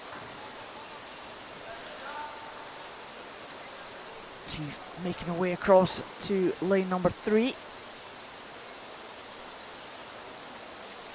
Haven't seen much of Tanja Schultz in this event, Liz, but we did see her in the individual medley, and her backstroke looked pretty decent. Yeah, and on the world rankings this year don't separate those athletes in the centre lines by very much at all. Swanepoel trying to pick up another medal for the South African team. Great start in lane 4 by Stamatopoulou. Well, Swanepoel had an excellent backstroke leg in her 150-metre individual medley, but it is Stamatopoulou of Greece that is the pre-race favourite. This is her main event. You can see there the athlete swimming without goggles in that centre lane, going very well with that high stroke rate as we come past the halfway point. Well, Stamatopoulou, this is now the traditional high stroke rate. Can she keep this up into the closing stages now? She's gone ahead of Swanepoel. She's gone ahead of Tanja Schultz, but Tanja Schultz now trying to come back, the German. She's moving into 2nd place, but I'm not sure she's going to get on terms with the Greek. It is going to be Alexandra Stamatopoulou will take this one ahead of Tanja Schultz, and it will be another medal to the South African Kat Swanepoel. She will take the bronze. Schultz was closing, but she couldn't close enough to take the gold medal. That will go to Greece. That will go to Alexandra Stamatopoulou. Just coming in now to finish up is Jordan Tucker of Canada in lane 8. There's your bronze medalist, silver medalist, sorry. There's your medalist. What am I doing here? So, Kat Swanepoel picks up another medal for South Africa. Tanja Schultz, a great silver medal there. She was closing with every stroke, but Alexandra Stamatopoulou had done enough, and you can see how delighted she is to be the world champion. Yeah, we've seen her swim that way many competitions before. She just goes for it and tries to maintain that high stroke rate all the way through that 50 backstroke. This, as you said, Liz, this is very much a specialist event for her.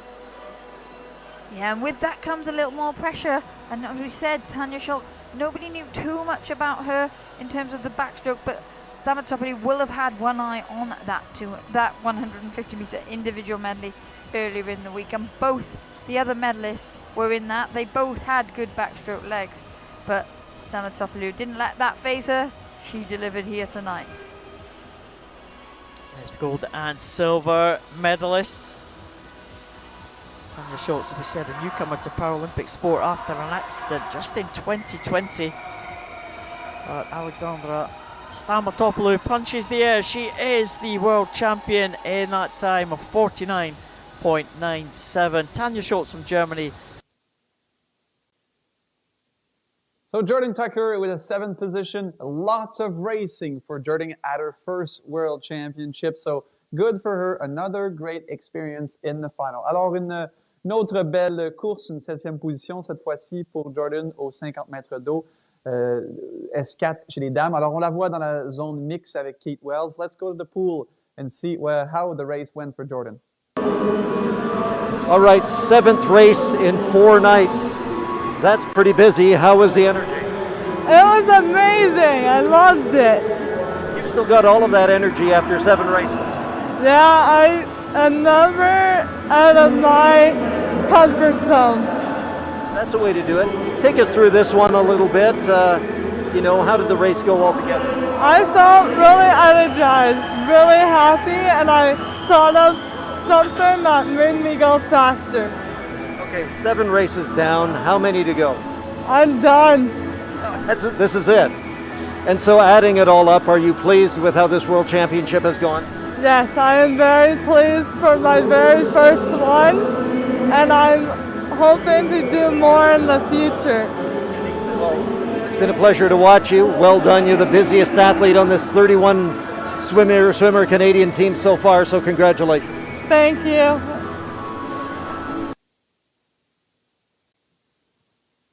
So great that she's happy to be out of her comfort zone. That's always good for an high-performance athlete. And for sure, swimming that many events in the first 4 days of these World Para Swimming Championship is quite a bit of a challenge. And she has more to come later on this week. Alors, elle est bien heureuse d'avoir été à l'extérieur de sa zone de confort. Je pense que c'est la recette lorsqu'on est un athlète de haut niveau. On doit travailler fort parce que plusieurs circonstances peuvent varier d'un événement à un autre. Et après 4 journées, elle relève bien le défi. Elle participe au final dans ses épreuves, dans sa catégorie. La prochaine épreuve sera Clément. La prochaine athlète sera la prochaine Canadienne, qui sera en action sera Clémence Paré aux 200 mètres 4 nages individuels dans la catégorie SM5. On a environ 35 minutes avant de voir la prochaine Canadienne en action. Il reste 5 athlètes canadiens à nager, 5, je devrais dire canadiennes, car ce sont tous des nageuses. Et on a le relais également, la dernière épreuve, dans environ 1h30, dans 90 minutes. Et si on se fie au classement, la Canadienne, on a une chance de médaille, bien sûr, avec Danielle Doris qui viendra dans environ 1 heure, à la minute près d'environ 1 heure. Danielle Doris nagera le 100 mètres d'eau. Elle est la favorite du couloir numéro 4. So now we are going to go back to the pool. It's the medal ceremony, as you can see. The national anthem is playing. And we have 4 more Canadians, actually 5 more Canadians in action this evening. They are all going to be racing individual races.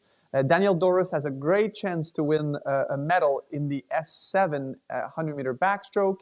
And the next Canadian up will be Clémence Paré in about 30 minutes or so, 35 minutes in a women's 200 individual medley, SM5. Alors, and of course, we have a relay also at the end, and our great chance of medal will come from Danielle Doris. So we will go back to the medals. I believe it will be Nicolas Guy Turbid's gold medal podium soon, and we will be back after for Clémence's race. Thank you, and bye for now. The winner of the bronze medal, representing South Africa. Vencedora da medalha de bronze em representação da África do Sul, Cornelie Leach.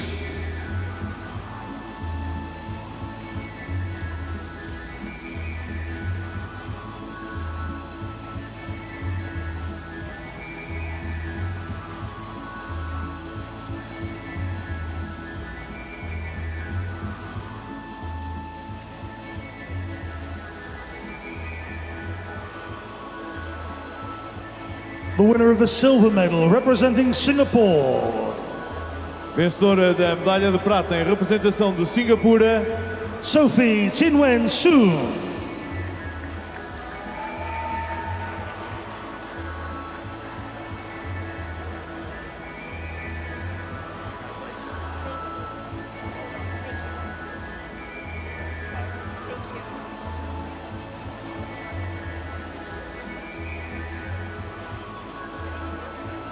The winner of the gold medal and world champion representing Brazil.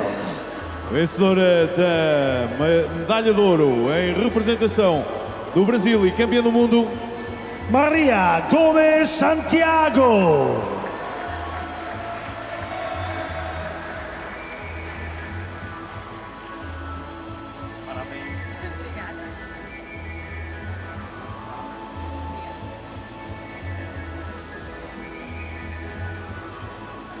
Please rise if you are able for the national anthem of Brazil.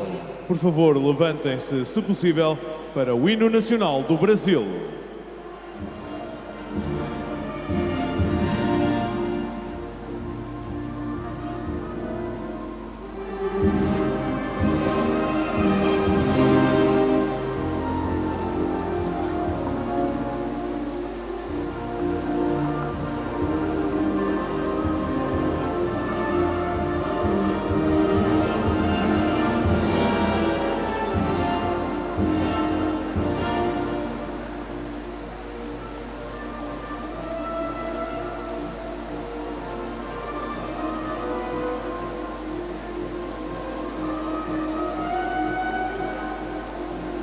Madeira, your medal winners. Madeira, eis as vossas medalhadas.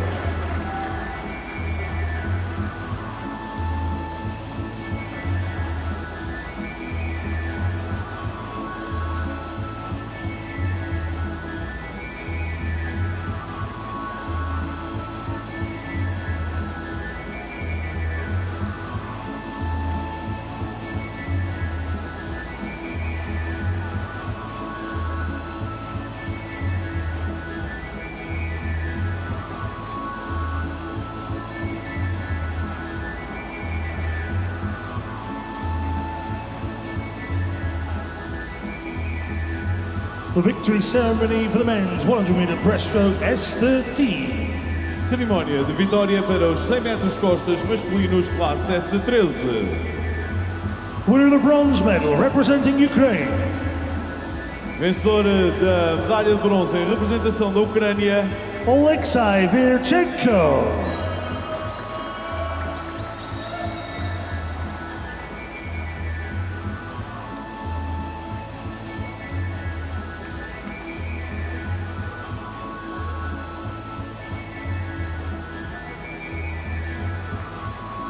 Winner of the silver medal representing the Netherlands. vencedor da medalha de prata em representação dos Países Baixos, Thomas van Wandley.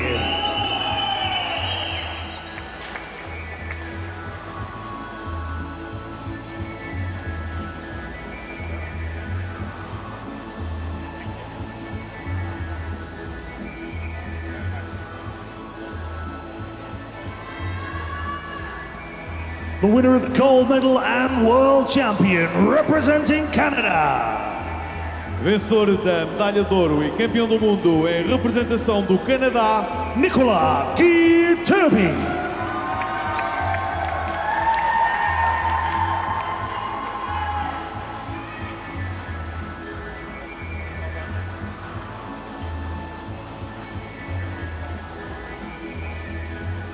Please rise if you are able for the national anthem of Canada.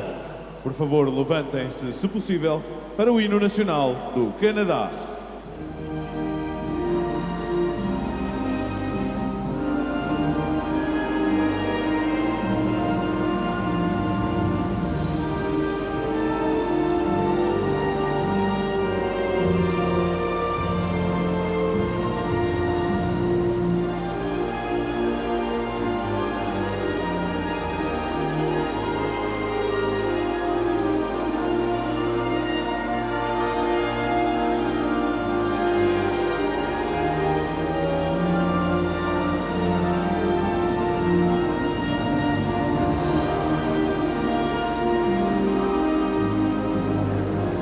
Madeira, your medal winners.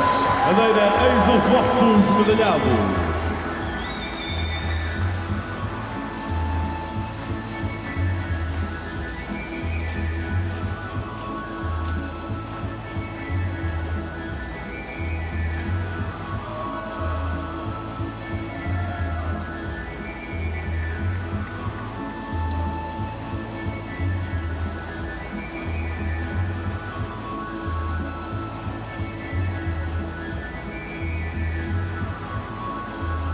The victory ceremony for the women's 100 meters backstroke S13.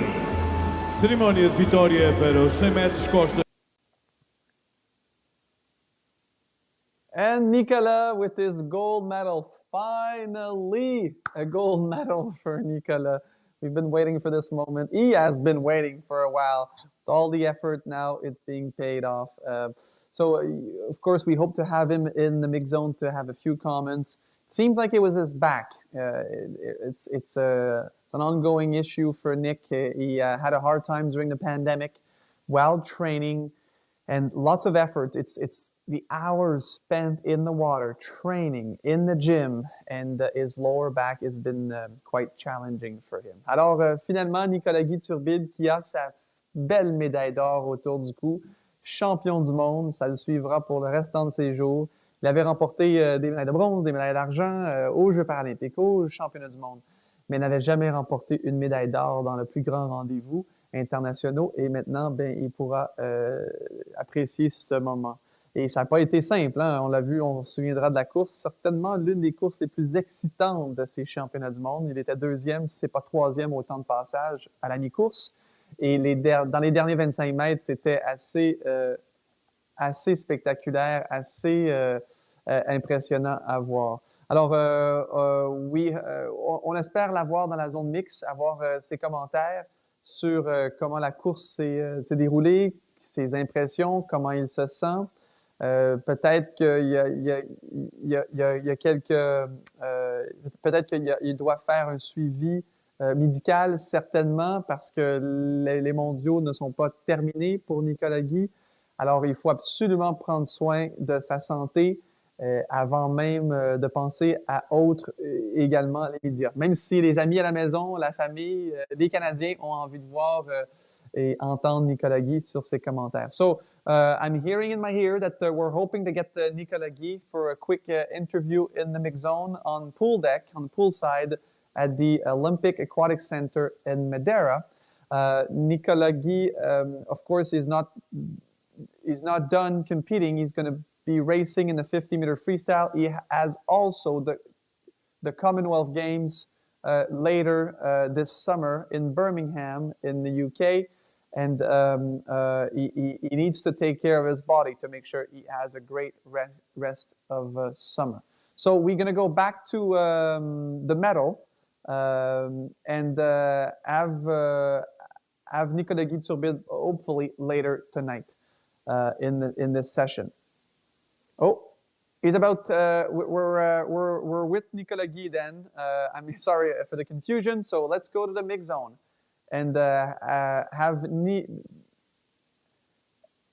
let's go to the mix zone and have Nicolas-Guy. Nick, thank you so much for coming the long way around to get to us. It was worth it, though. All these years at World Championships, Paralympics, finally with the gold medal around your neck. How does it feel? I mean, surreal. I came here to race, to give my best as always, and I knew today the one thing that would get me on top was experience, so I relied on that heavily and just didn't think much about what I was doing the last 25 meters of the race, just pushing as hard as I can, and it's been my trademark since the start of my career in some way, so I guess I still managed to get on top when I needed to, and just super happy about how it went. You knew the leader was beside you there in that kick. I mean, was it just, you just went for it, you knew where you were on the course and you just gave it? Oh no, as a visually impaired swimmer, my race is against myself, but at the same time you're aware of what's going on around you in the pool, and I just I just knew I had to push a bit harder than everybody else if I really wanted to get on top of the podium. And I think my mind game was just on point today. I told my coach before getting in the water for warm-up, just like, I'm just ready already, and I haven't jumped in the pool yet. So I did about 300 meters, and I was ready. We didn't have to do anything more. So I guess when you feel it and when you're confident, that's 99% of the game. And gold. Having that gold medal, show it to us. How does that really, it's so satisfying. Yeah, I mean, that's the one you want to get every time, and that's the one everybody's fighting for. So again, super happy I managed to do that today, and I think it's one of the big highlights of my career so far. We were really happy to watch it. Can you give us a comment en français?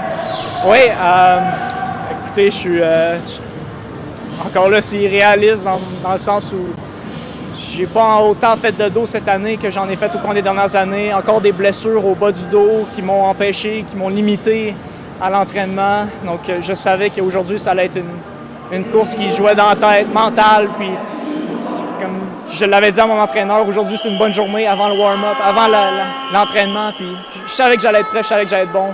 Donc on ferme les yeux, on y va le plus fort qu'on peut, puis ça donne ça. Was this emotional? Oui, parce que encore là, il y a tellement eu de barrières dans mon année, dans mon entraînement. Encore là, c'est au jour le jour avec mon bas de dos, comment je me sens. Puis, j'ai pas nécessairement autant le contrôle que je voudrais sur ces facteurs-là. Donc, juste le fait que j'ai été encore capable d'être prêt et d'être là au bon moment, je pourrais dire c'est mon trademark maintenant de always ready in some way. One final thing before you go, your back affecting you after the race. How do you feel now? I'm much better now, but let's just say that I struggled to get out of the pool and to walk the first 100 steps. But I have an amazing team around me that helps me, and again, like they're a part of it. Without them, I probably wouldn't be here and be able to race at close to my best. Congratulations on that World Championship gold. It looks good on you. Congratulations. Thanks so much.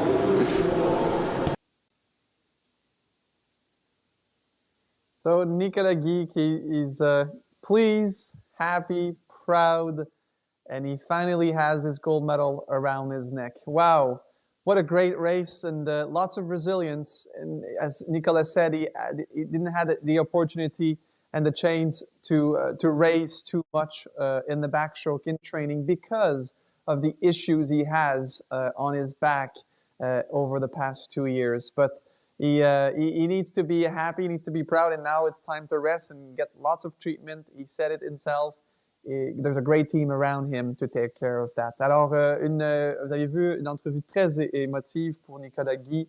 Cette médaille représente énormément pour lui, pour son entraîneur, pour sa famille, pour son équipe. Après tout le travail, maintenant, il peut dire qu'il est champion du monde. Alors, on a environ 15 minutes avant les deux prochaines Canadiennes.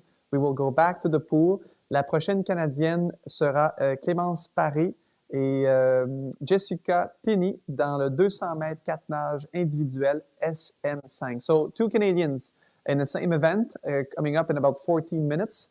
It will be the women's 200 individual medley SM5 with Clémence Paré of Boucherville and Jessica Tinney. So let's go back to the Olympic Aquatic Center. Olympic title in a time of 4:06.52, some 8 seconds ahead of our Barca when they swam in Tokyo. It's nothing like that advantage as they come up to the halfway point. Santos Cerullo trying to make the most of that little bit of push that he has off the wall. As you said, Liz, our Barca very good round the wall, but the Brazilian taking advantage of those legs and those little bit of push that he gets to stretch that lead. Yeah, and we saw there Santos Cerullo take a bit of a duck dive so that he could get deeper under the water to use that underwater kick effectively.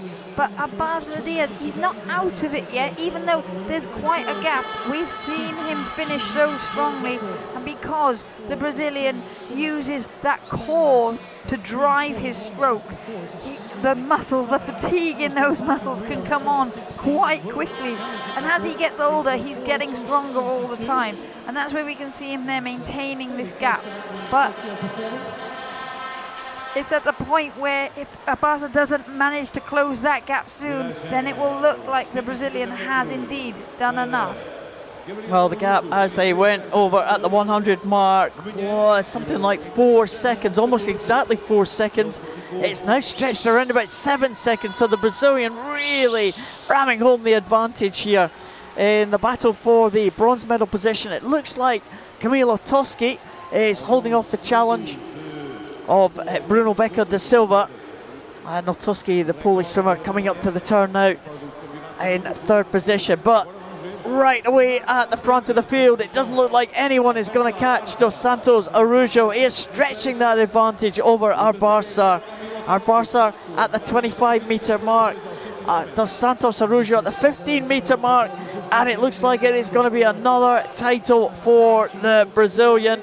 We wondered if Arbarza would close the gap in the closing stages. We were entirely wrong, because Dos Santos Araujo has increased the margin and he wins in a time of 3:59.06. That is an excellent time for the Brazilian, under the 4-minute mark. That was superb to take that title. A championship record, an America's record for the young 20-year-old Brazilian.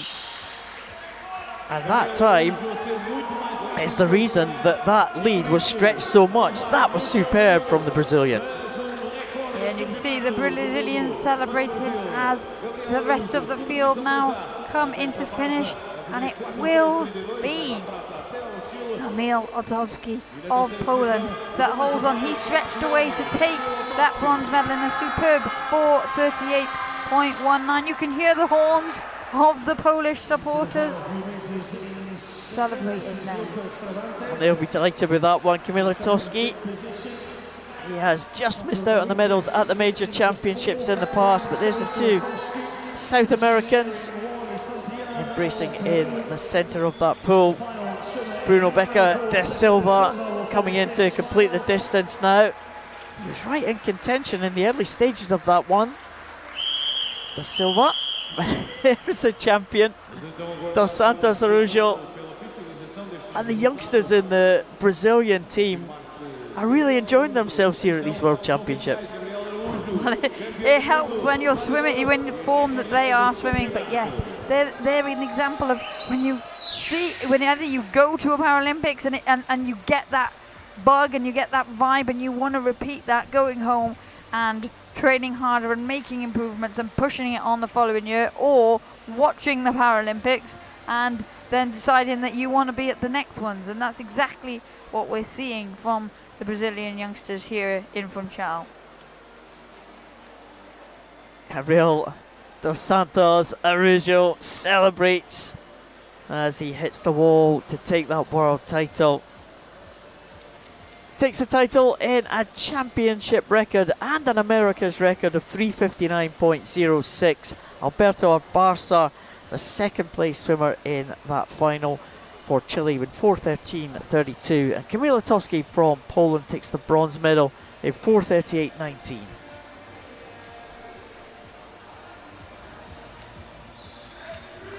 Great swim from Dos Santos Araujo. Brazil really unearthing these great young talents, aren't they? Yeah, they've always had quite a big squad, but they tended in the past to have a few people that were responsible for collecting a lot of medals. But now they've got the depth and the diversity across the classifications, and those athletes that they've been nurturing for quite a long time in their regional setups are starting to deliver on that global stage. Yeah, another title for the Brazilian team. They're right up there in terms of the medal table as well, challenging for some of the top spots. And we spoke a little bit earlier, we spoke this morning about Daniel Dias, the great champion. And, you know, the Brazilian team lost Daniel Dias in the S5 class, dominated that for a number of years, but they've got ready-made replacements already. Yes, they have, and here is our next SM5 event, like on cue. It's like you knew what you were doing. Finalists for the SM5 200 meters individual medley. Zika Lee from Malaysia. first to show. He comes out in lane number 8, Andrei Drabkin, the 19-year-old from Ukraine. His first major championship, he goes in lane number 1. Miguel Angel Rincon Navarez, he'll be strong on the breaststroke element of this medley. Took a bronze medal in the breaststroke a couple of days ago. There is Thiago de Oliveira Ferreira, first of the 2 Brazilian cousins to take part in this final. Ivo Rocha, can the Portuguese swimmer get his country on the medal podium for the first time? 16-year-old Coral Berkin Kutlu may be the man to upset the host nation. And here is one of the characters of these games already, Samuel da Silva de Oliveira. 2 gold medals to his name in the individual events and 1 in the relay already. Second of the Brazilian cousins. Can he challenge this man, Antoni Pons Bertran of Spain? Fastest qualifier from the heats by quite a large margin. He is the world record holder. Set that record in 2020, right at the end of 2020, 248.02. So the world record holder, Antoni Pons Bertran, goes in lane number 4, next to the 16-year-old Brazilian Samuel da Silva de Oliveira. Home favourite Ivo Rocha goes in lane 6 for the host nation of Portugal. Different impairments for the 2 main contenders in this one, Liz. We could see an interesting race where we see the lead changing hands as we go through. Yeah, and you would expect Samuel da Silva de Oliveira to take this out quickly down the butterfly leg. Antoni Pons Bertran of Spain is a silver medalist in the 200-meter freestyle at the Paralympic Games, a silver medalist in the breaststroke at the Paralympic Games. So he's got 4 very, very strong strokes. Da Silva de Oliveira has got a very strong first 100 meters, and it will be the 16-year-old Brazilian that leads after the first 50 meters. 34.62 for him, with Pons Bertran in 37.71, which is under his world record split for the butterfly leg. Yeah, it certainly is almost a second and a half under that world record split for the Spaniard. He's right on world record pace here, and he is closing to Samuel da Silva de Oliveira. And as they come down to the halfway point here, in 3rd place, Koran Kutlu from Turkey, who's just edging it at the moment ahead of the 2nd Brazilian, Thiago de Oliveira Ferreira. But things can change about. We'll wait and see what the breaststroke does to the order of this race. And we know that Pons Bertran, very strong breaststroker, the Spaniard. Yeah, and it was Silva de Oliveira that went into the wall first, but it was Pons Bertran that was around the wall most quickly. And now you can see the breaststroker, Pons Bertran of Spain, starting to make his move. He's very strong on this discipline, and he will look to open up an advantage from the young Brazilian. Well, he's caught Samuel da Silva Oliveira a little bit quicker than we thought he might do, and the Spanish swimmer really means business here, still inside world record pace as he is approaching the end of this breaststroke leg of this medley. Real contest for 3rd position going on between 4 swimmers, but here comes the Spaniard, the world record holder, in that time of 2:08.44, just slipped outside world record pace, but he has a big lead now. Yeah, and it would take a strong person to bet against Pons Bertran at this point. He's looking really, really good, and it's Thiago de Oliveira Ferreira, the 2nd Brazilian in this race, that's had a brilliant breaststroke to touch in 3rd place at that final turn. But Kutlu, the Turkish athlete, has a very strong freestyle to finish. But this is all about Spain, all about Antoni Pons Bertran. Antoni Pons Bertran is going to bring Spain home to another gold medal here at these World Championships. And he gets in 2:49.86. An excellent swim again from the Spaniard. An improvement on what he did this morning. It's going to be another medal to Samuel da Silva de Oliveira. A silver medal on this occasion and the bronze medal looks like it might go to the Turkish swimmer in lane number 3, Koren Kutlu. The 16-year-old gets in for a bronze medal for the Turkish team, just ahead of Tiago de Oliveira Ferreira. And in 5th place is the home favourite, Ivo Rocha of Portugal. Great swim from the Turkish swimmer. 2 16-year-olds will be on the podium alongside the world record holder, but Anthony Pons-Bertrand dominated that one in the closing stages, just outside his own world record by around about 1.5 seconds, and he takes gold for Spain. Well, in the heats this morning, he did definitely set the pace as the man to beat. As we see now coming in, it is Zika Lee of Malaysia bringing it home in lane 8 there, finishing a time of 3:52.4. That's almost 4 seconds quicker than he swam in the heats this morning. So good swims all around. That one looked like it hurt Samuel Silva. Olivia worked very hard for that one.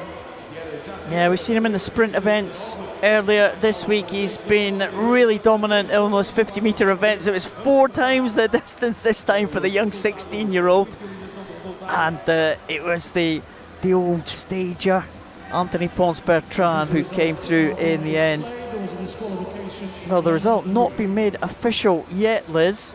We're going to be in for some more drama. Well, it is an individual medley, and they have been throwing out some drama this week already. So everybody hold your breath. We will wait to see what those final results on the scoreboard say. But Anthony Pons-Bertrand, he will be hoping it's got nothing to do with him, because he did look phenomenal. He caught the young Brazilian on the breaststroke, as we thought that he might. Samuel da Silva Oliveira, what a great championships he has had so far, but he could not match the class of this field, and that was Anthony Pons-Bertrand who takes the gold medal for Spain. We hope we have an official result, and here we have it. There has been a disqualification. Unfortunately, that was Koren Kutlu, so it means the medal positions have changed. We have gold medal for Spain's Antonio Pons-Bertrand, but the 2 Brazilian cousins will be on the medal podium together. Samuel da Silva Oliveira in the silver, Tiago de Oliveira Ferreira with the bronze. Well, it's been quite the family affair tonight for people. Had lots of siblings racing, some cousins racing, and it's not over yet. Expect to see some more siblings in the relays later on. More drama for us tonight. Will it continue? The next event, the women's 200 metres individual medley in the SM5 classification. 2 Italians in the centre lane, but we start from the outside lane in. The Mexican Ana Laura Malares Lopez goes in the outside lane, lane number 8. The first of the 2 Canadians, Clémence Paré, will go in lane number 1. Another Turkish swimmer hoping to build on the success of the Turkish team here this week. Merem Noor Tunug goes. 13-year-old goes in lane number 7. Jessica Tinney, we've seen her start extremely well in all of her races. The 2nd Canadian, she goes in lane number 2. Solène Sache, a medalist in the breaststroke on day 1 of this competition for France. Maori Yu from Japan, another teenager in this final, the 19-year-old. And in the centre of the pool, the 2 Italians. They've had a couple of head-to-heads this week. Giulia Guerretti, winner of the breaststroke on day 1 of competition, and Monica Boggioni. 2 Italian teammates have medalled in this event on the international stage. Guerretti taking the bronze medal in the World Championships in 2019. Boggioni taking the bronze medal in the Paralympic Games last year in Tokyo. 2 Italians will start very much as the favourites for this one. Japanese swimmer Maori Yu, 6th place in her home Paralympic Games. Made her debut for the Japanese team. Championship record held by another Italian, Arianna Talamona. that was set back in those championships in 2019. Again, a range of starts here. Most of the swimmers going from the blocks, either a sit start or a standing start, with Monica Borgioni going from the water. Yeah, and another superb start at the top of the picture there in lane 2 for Jessica Tinney of Canada. She gets a great push off the block, but now we're already looking at those blue hats of the Italians in the centre lane. The lane closest to us, the yellow lines, is Giulia Giretti. She's going well down this butterfly leg. She'll expect Monica Borgioni to make up some pace on the backstroke, so she's giving herself the best opportunity here. But there's also a battle, an early battle with Yui Mari of Japan and Solène Sache of France. Yeah, we saw Solène Sache come through very strongly on the breaststroke, so if she can be in contention when they get to the halfway point of this 200 individual medley, the French swimmer may pose a threat, but Giretti going through very nicely. Monica Borgioni, though, very strong backstroker. Can she come back into contention now? She's in 4th position, the second Italian, but she's now moving through the field ahead of Maori Yu of Japan and Solène Sache. But there's not much in it between the three swimmers fighting it out for second position. Borgioni not really making much impression on Giretti, and we know Giretti is a very strong breaststroker as well. Yeah, Borgioni would have hoped to have shaken off the company that she's got from Yui and Sache as well. But here it's Giulia Giretti that will probably have more of a lead than she expected at this halfway point. She turns in a time of 1:45.66. Monica Borgioni has managed to move into second position there, 1:52.08 for her, and Sache currently in 3rd position. There's that familiar technique of Giulia Giretti, that breaststroke with breathing to the side of the head, turning the head to the side, trying to keep her body level as flat as possible on this breaststroke, trying not to let the legs sink. But Borgioni is now coming back strongly and pulling up almost onto the feet of Giulia Giretti. The two Italians are going to fight this one out, I think, on the freestyle leg. And it's Borgioni here that's actually having the better breaststroke swim in this medley. Giretti would have been hoping to be able to maintain the lead that she had created, because Monica Borgioni has a very, very strong freestyle leg of this medley, but it will be Giretti that turns at the final turn, just in the lead, 2:48.78 for her, and Borgioni 2:51.04, but already off the wall. She's pretty much made up that entire deficit, and now it will be a battle of the two blue caps to head for that wall. Well, Borgioni breathing towards Giulia Giretti, and I think she might just have the edge here. I'm not sure Giretti is going to be able to pull this one back. It's still very close, though, between the two Italians. Also coming back very strongly in lane number 3 is Maori Yu from Japan.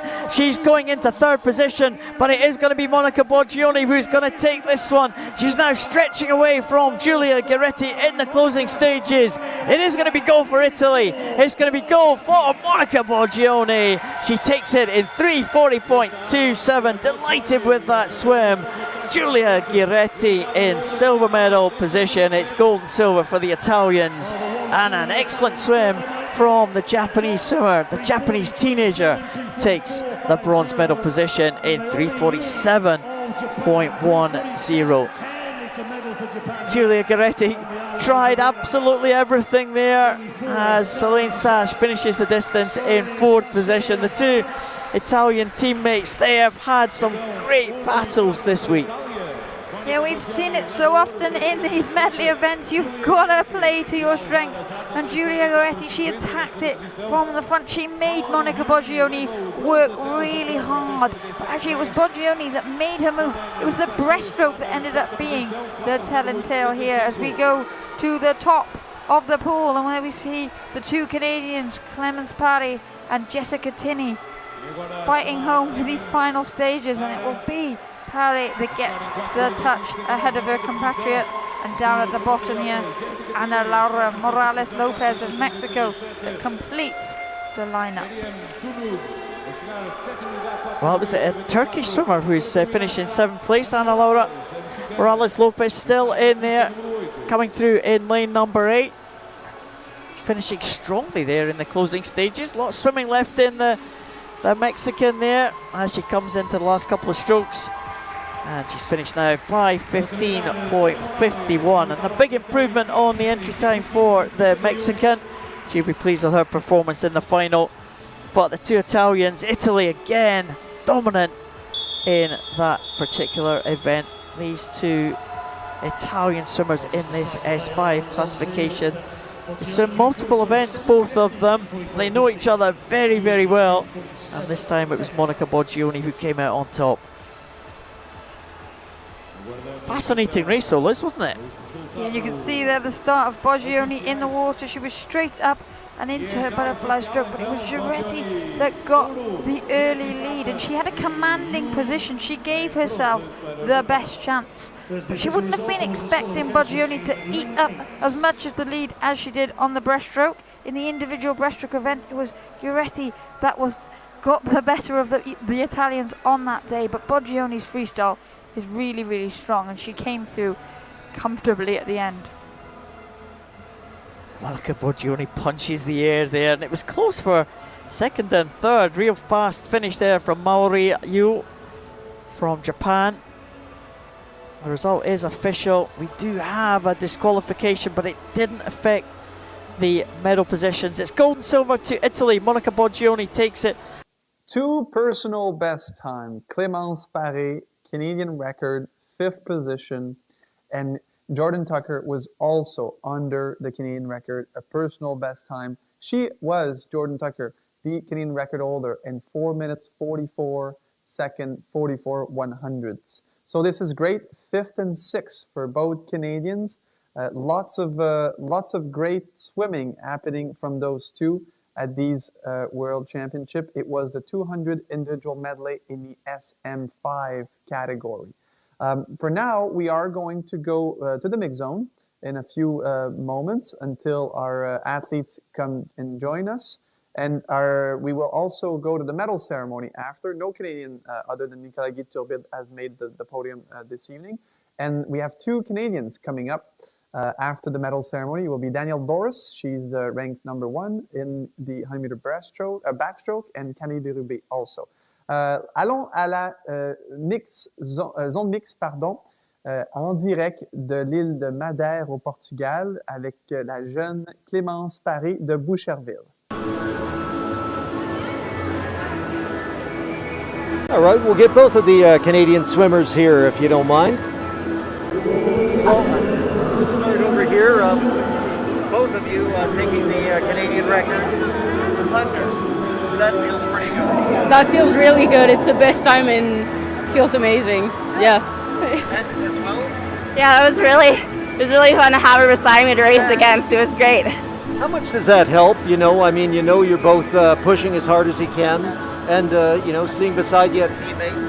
No, yeah, it was really fun. I saw her head in the breaststroke, and it took everything in me to try and catch her. But yeah, it was really fun. And it's competitive too, obviously. Canadian teammates. Yeah. I mean, we're not used to have a good race like that, so it's amazing. Yeah, good race. This is a great night. Two, personal bests here. Glad to watch you both do it. Congratulations. Well done. Thank you. Thank you so much.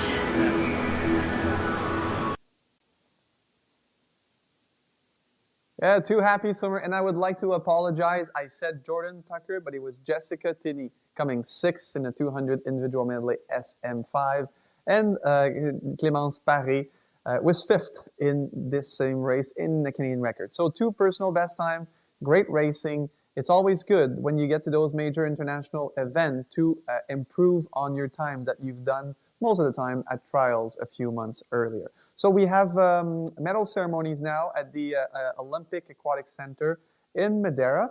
After that, it will be one race. It will be the men's 100-meter backstroke at 7. No Canadians in this next race, but the following one we will have two outstanding swimmers. They are great. They are Danielle Doris is a Paralympic gold medalist in the 50-meter butterfly last summer in Tokyo. She's from New Brunswick. She's it was a direct final event, but she's ranked #1 going in this final. In the women's 100 backstroke S7, she will be in lane 4. And also Camille Bérubé, who won her first medal at the World Championships earlier on day 1 in the 200 individual medley SM7, will be in lane 6. So potentially 2 medals for Canada coming up. Alors, Clémence, qui est bien heureuse d'avoir fait son record canadien, et j'aimerais également m'excuser auprès de Jessica Tenney, qui je m'étais trompé, c'était pas Jordan Tucker, mais bien Jessica Tenney qui participait, qui a terminé 6e avec un record personnel et un record canadien pour Clémence Desrochers. On a maintenant la cérémonie de médailles. La prochaine épreuve sera le 100 mètres d'eau S7 chez les hommes et la suivante sera celle tant entendue de 2 athlètes canadiennes. Danielle Doris qui a remporté la médaille d'or aux Jeux paralympiques de Tokyo sur 50 mètres papillon.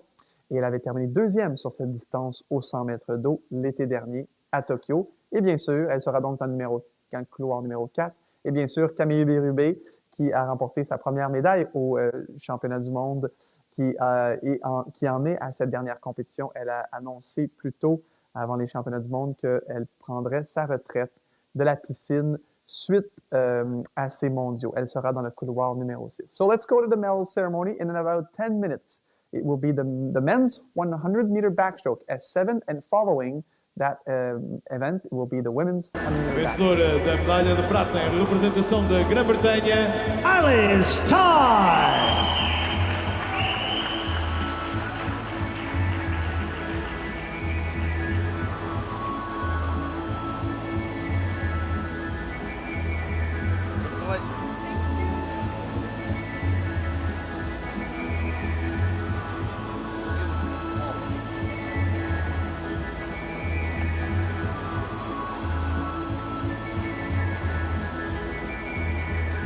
The winner of the gold medal and world champion representing Italy.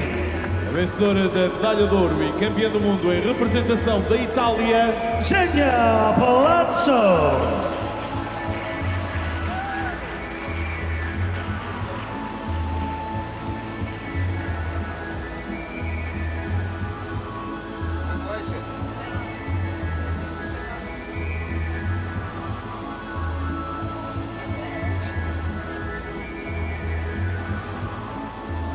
Please rise if you are able for the national anthem of Italy.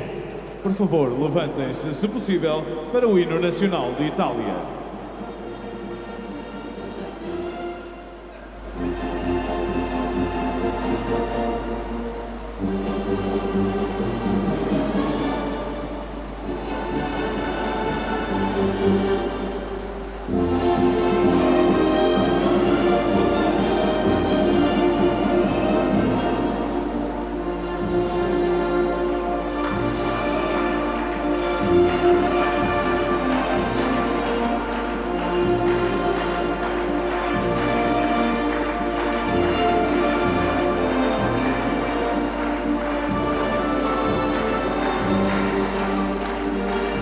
Madeira, your medal winners. Madeira, as vossas medalhadas.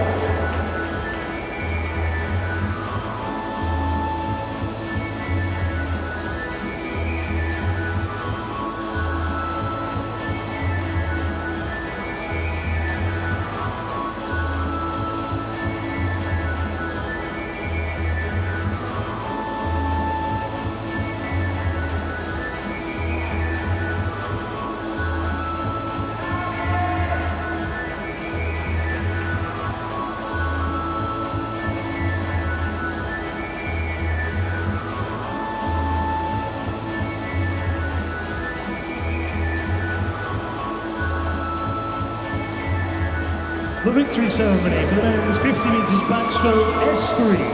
Cerimónia de vitória para os 50 metros costas masculinos classe S3.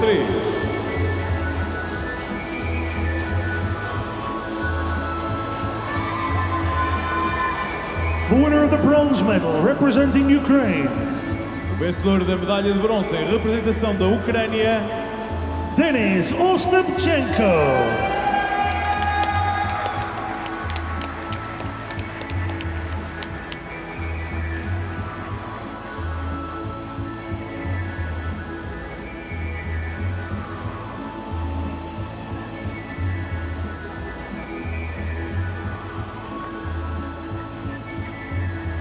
The winner of the silver medal representing Mexico. vencedor da medalha de prata em representação do México, Jesus Hernandez Hernandez.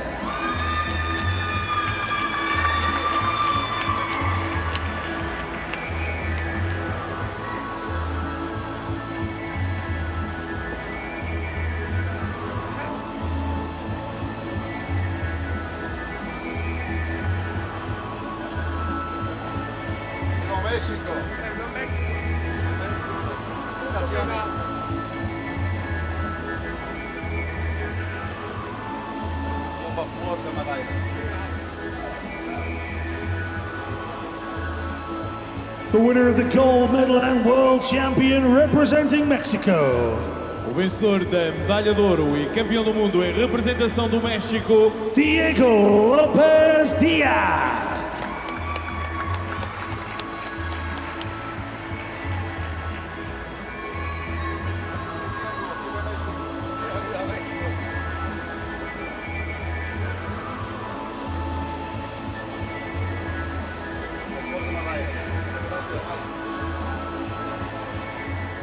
Please rise if you are able for the national anthem of Mexico.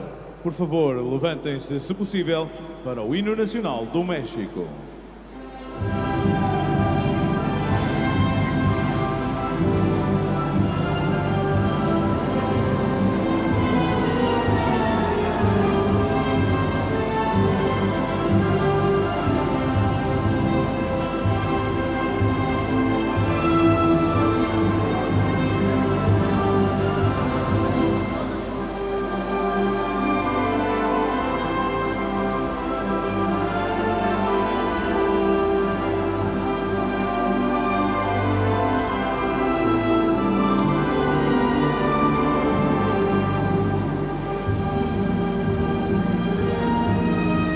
Madeira, your medal winners. Madeira, os vossos medalhados.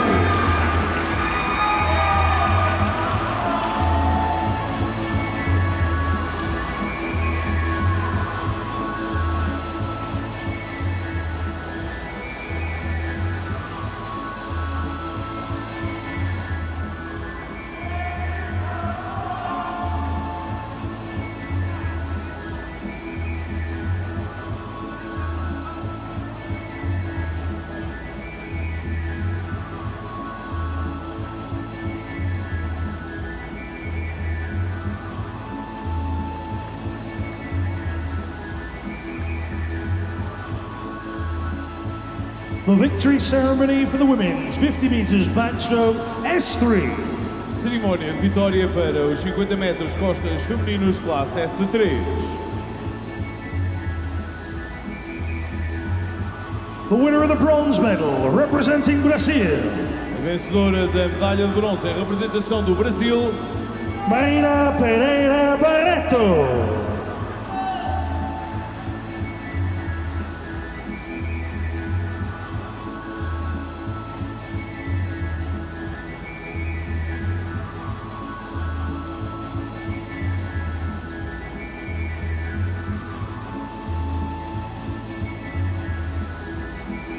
The winner of the silver medal representing Great Britain. a vencedora da medalha de prata em representação da Grã-Bretanha, Ellie Chalice.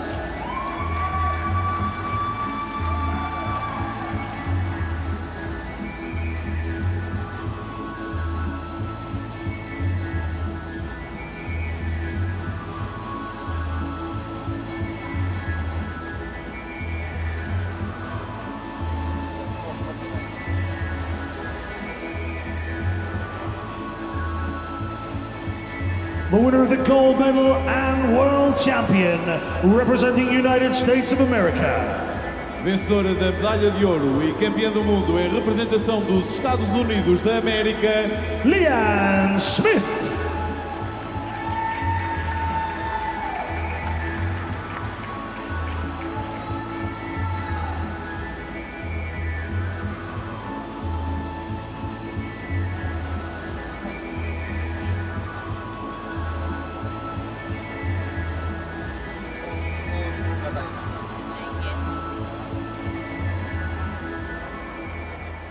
Please rise if you are able for the national anthem of the United States of America.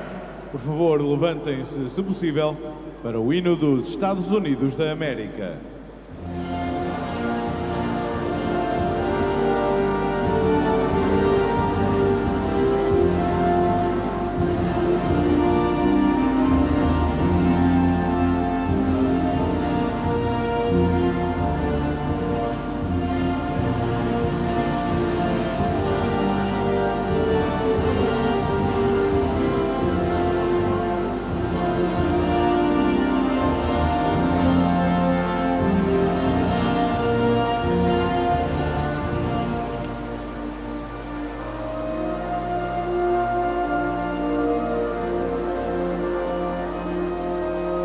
Madeira, your medal winner. Madeira, eis as vossas medalhadas.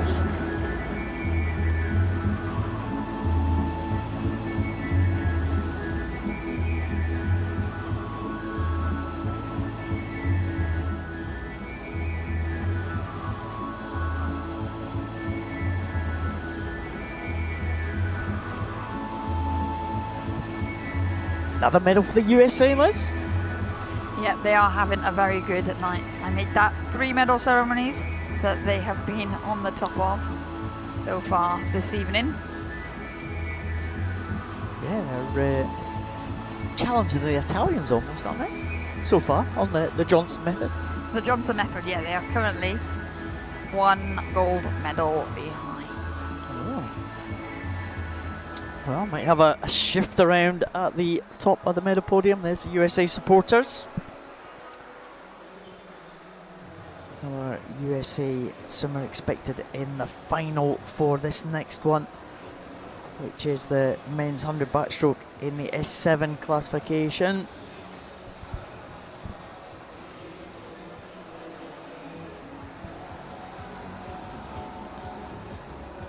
So we've got the S7s to come. We've got a few individual races still to happen tonight. And then we've got the 2 relays at the end. We're looking forward to those relays because, well, we haven't really seen the visually impaired races too much, not the relays anyway. But here's the swimmers coming for the 100 metres backstroke S7. Adam Shabadi from Hungary leads them through. There's Rudy Garcia Tolson, member of that triumphant USA relay team last night.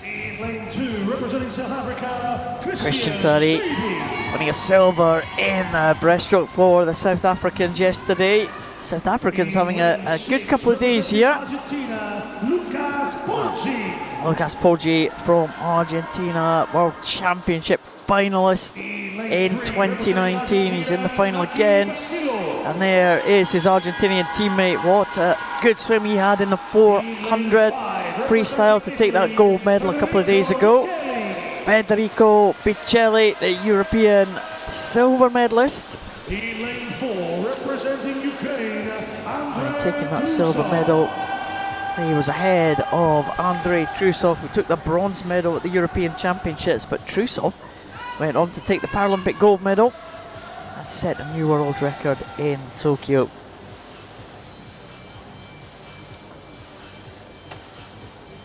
There's a world record held by Trusov, 108.14, set in those Tokyo Games. This is the men's 100 metres backstroke S7 final. Can the Italian Biccelli challenge the world record holder? 2 Argentinians on either side of those 2 centre lanes. They could have a tussle for the bronze medal position. Christian Sari from South Africa and Rudy Garcia Tolson. He may also have designs on making that middle podium, but there's the world record holder Andrei Trusov with that white cap in that centre lane. Well, the best start came from Christian Sadi of South Africa up in lane 2. He used his underwater effectively, but already Andrei Trusov, the powerful Ukrainian in the centre lane, has made up that deficit and hit the front of the bit. There you can see to the right of the shot, it is Federico Pacelli of Italy, and in hot pursuit is Inaki Barislov of Argentina in lane 3. But Trusov has it at the turn, 33.65 from Pacelli, and Basilov in 3rd position. I wonder what Pacelli has got left in the tank here. Can he make inroads into the world record holder here, the Italian with that blue cap? I'm not sure that he is closing on Trusov. Trusov has almost clear water between himself and the Italian.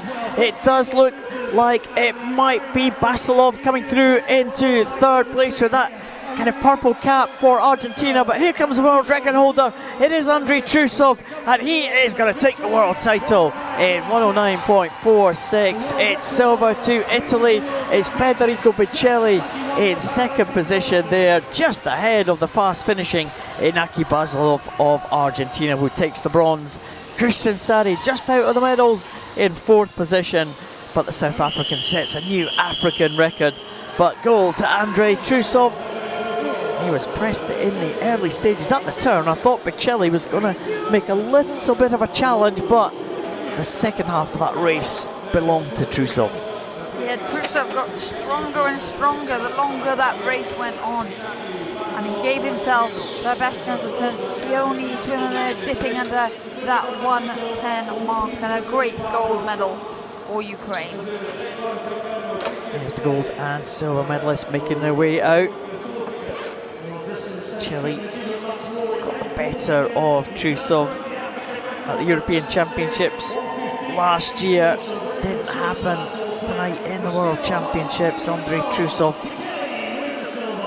led from the start. At this point, I thought Pacelli was well placed to make a challenge, but it didn't quite happen on the second 50, and Trusov, as you said, Liz, just got stronger and stronger. Christian Sadi was in 3rd position for a while, but Basilov came through very strongly in the end, as we've seen him do in a number of the events this week, the Argentinian. Andrei Trusov takes the gold in the men's 100 backstroke S7, ahead of Italy's Federico Pacelli, with Argentina's Inaki Basilov in the bronze medal position. An African record for Christian Sadi of South Africa in 4th. Please welcome the athletes to the women's 100 meters backstroke S7 final. So the women's event for the S7. Big North American presence in this one, alongside 2 Swedes. Here's the first of them, Nicholas Sinclair Maitland and Agnes Kramer. They will be the bookends of this final. 100 backstroke. Akita Howard, breaststroke silver medalist yesterday from New Zealand, was at lane number 2. Camille Berube, what a swim she had to take bronze in the individual medley earlier this week. Mackenzie Cohen, the gold medalist in the 400 freestyle. 2 Paralympic medalists in this event go in the centre lanes. It's Julia Gaffney, bronze medalist in Tokyo last year. She was just beaten in Tokyo by silver medalist Danielle Doris of Canada. There's only a 1/10 of a second between the 2 swimmers in that Tokyo final. Julia Gaffney is the world record holder. It stands at 119.47. Set that back in 2019.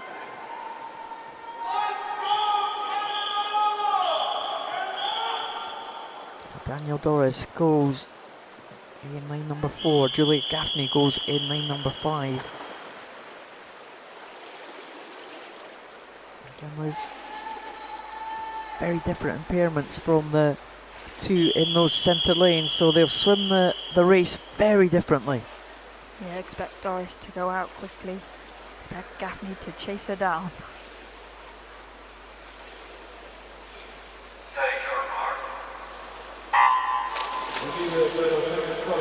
And there we can see again a variety of starts, and last to pop up it is the Canadian in lane 4. That blackout there you can see on the left of that underwater shot.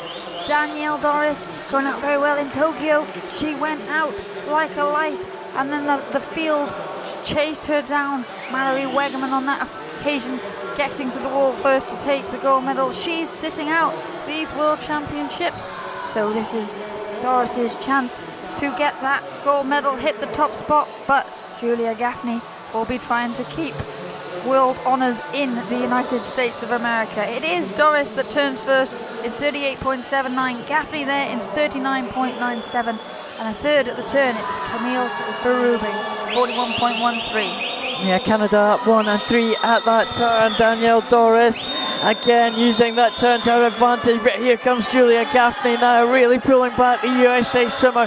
She's coming up almost to the feet now of Danielle Doris, and she's pulling up with every stroke as she thought she might. Danielle Doris can't do anything about it.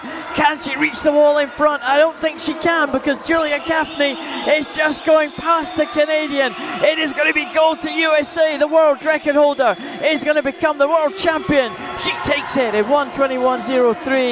It's silver again to Doris in 1:23.00. And the bronze will also go to the USA. Another close contest won by Mackenzie Cohn just by 7/100ths of a second. But there is the winner. Julia Gaffney takes the world title, 1:21.03. She realizes her teammate is also on the podium, and there's the two USA swimmers, gold and bronze medalists. Well, that was a perfectly paced swim. We said you have to swim your own race. You have to know your competitors, know how they swim so that you don't get sucked in there. And it was Doris that took it out as expected. Gaffney came through very strongly at the end, which is also expected. And then you can see the smile on Mackenzie Cohen's face. She's quite shocked to see that number 3 by her name.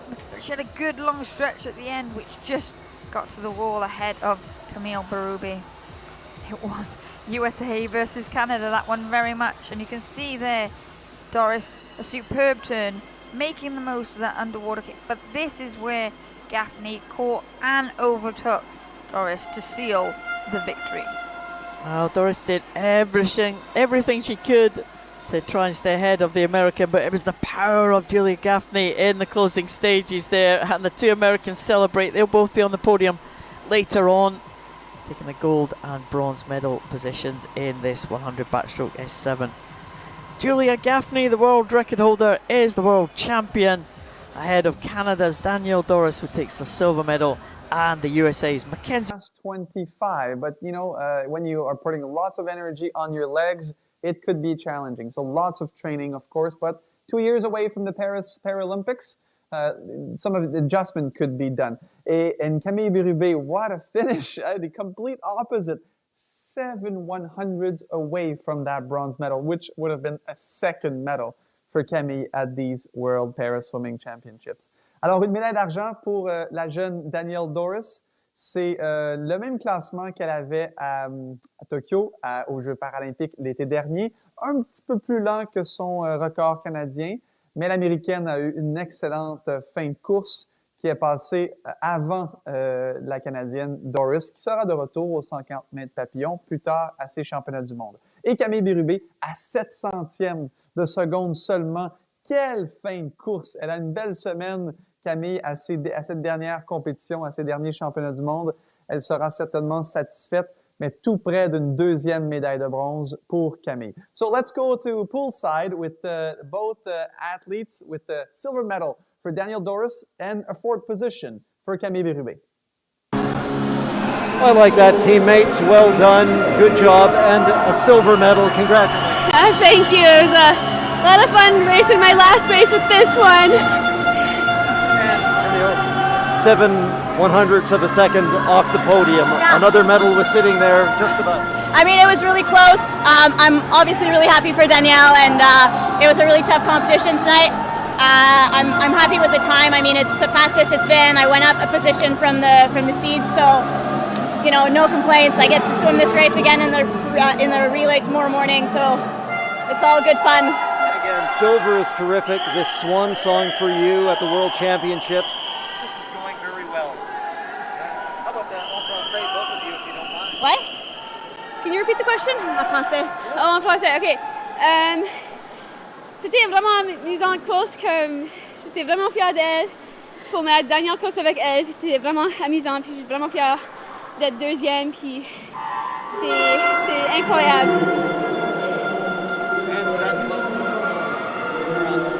La course était relevée ce soir. On a vu là, le 3e, 4e position, même la 5e, c'était quand même relativement serré. Donc, je suis contente avec le temps. C'est le plus vite que ça a été depuis. C'est plus vite que mon temps que j'ai fait à Tokyo. Alors, je pourrais pas être plus heureuse. J'ai monté d'une position, donc j'ai fait le travail. Good job, teammates. Enjoyed watching you. Thank you. Thank you. Great smiles from both Danielle Doris and Camille Berube. So another podium, international podium for Danielle, and a great way to finish her career for Camille, faster than what she's done in Tokyo and a better ranking also than the Paralympics back last summer. So now it's the men's 100 freestyle S9, but following that race will be the women's 100 freestyle S9 with Katarina Roxon. She will be in lane 8. Let's go back to the Olympic Aquatic Center in Madeira for one more individual races for the Team Canada. And later, in about half an hour, the final race of the evening will be the 4x1 freestyle. Yeah, you could see he took out the 50 fast, but he was under control. And then when he turned, that's when he turned the gas on. That's when he started to move. And that's where the world record came from. Well, here is Jamal Hill and Simone Barlam. They went out fast. They took it out fast on that first 50. But when they hit that second lane, Simone Barlam, wow, what a second 50 there. He was way faster than that first 50. Jamal Hill, he had him for company. And they turned with a clear lead, Simone Barlam.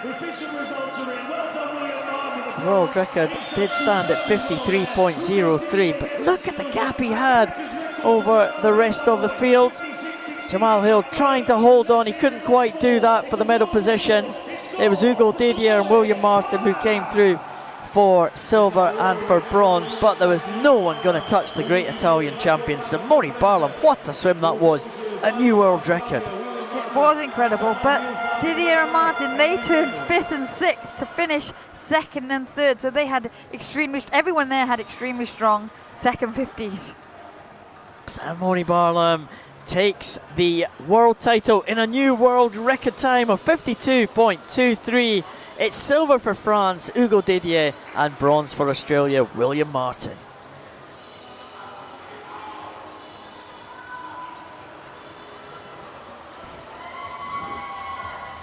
Well, what a swim from Simone Barlam, my goodness. He smashed that record. What's this? Did you see that then? That's what we're missing outside, the weather. The sun shining through.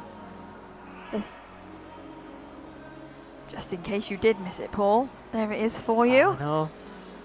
Shadows lengthening on the roof windows here in the Olympic Swimming Pools complex.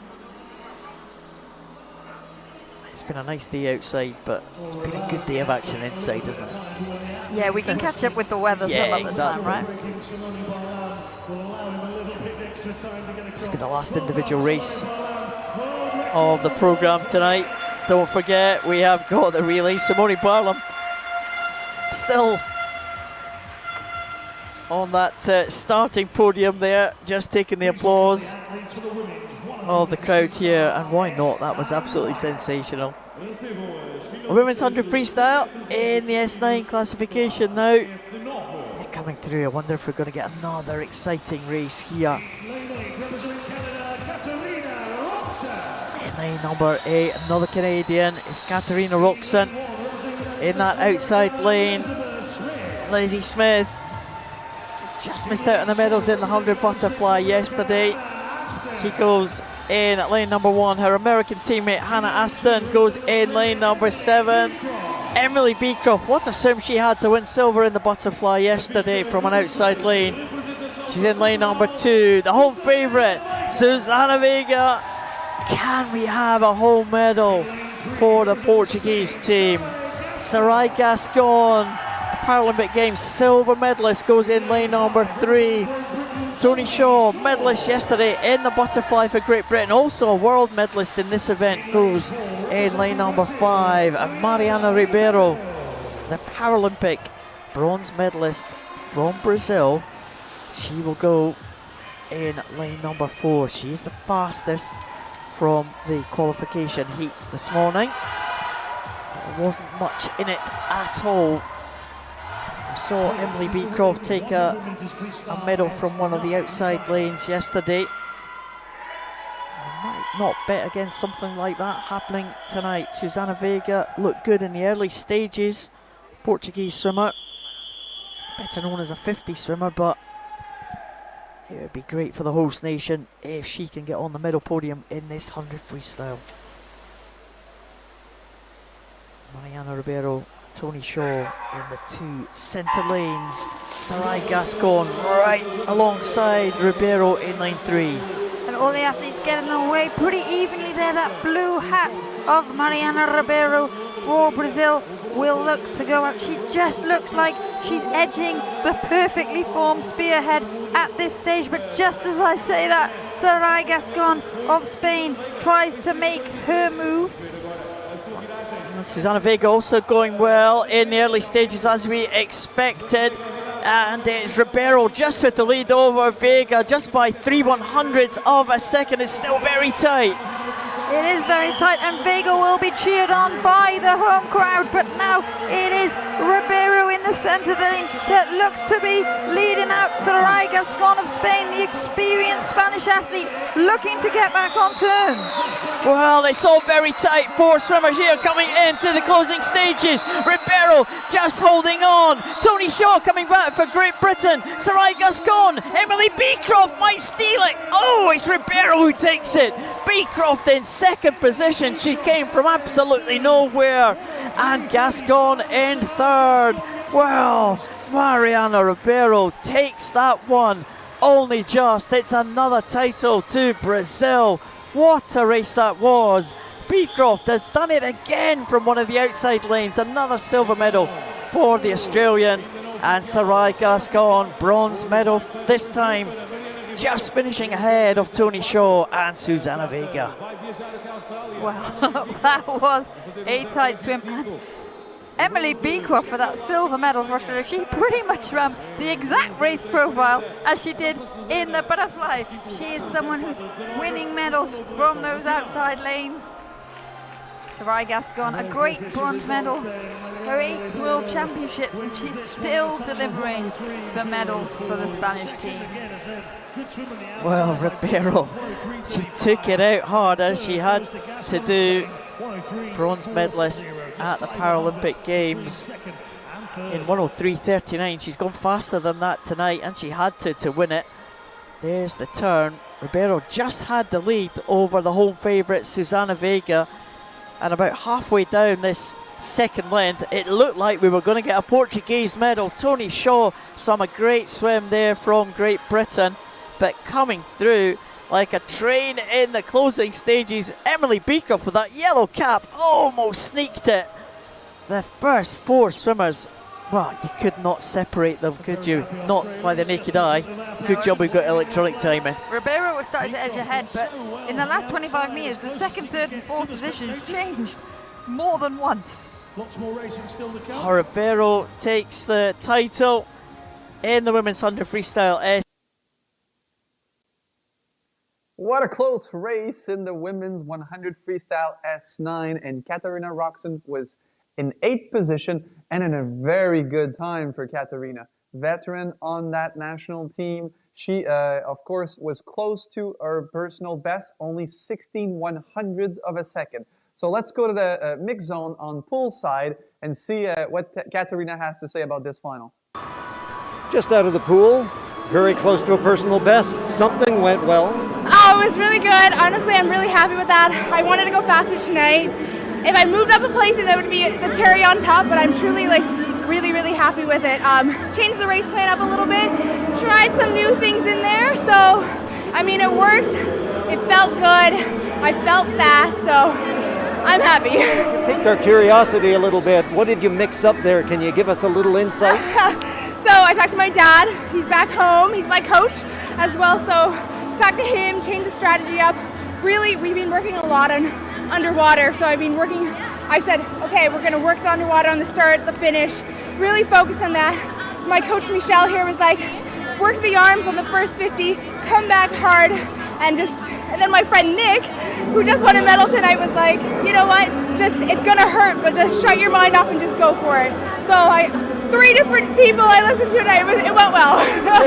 Taking feedback from everybody. Yeah, you know, honestly, I'm the person that it doesn't matter what it is, you criticize, you give me any kind of feedback, I'll take it, and I'll run with it, see if it works. If it doesn't work, then oh well, if it does work, then great.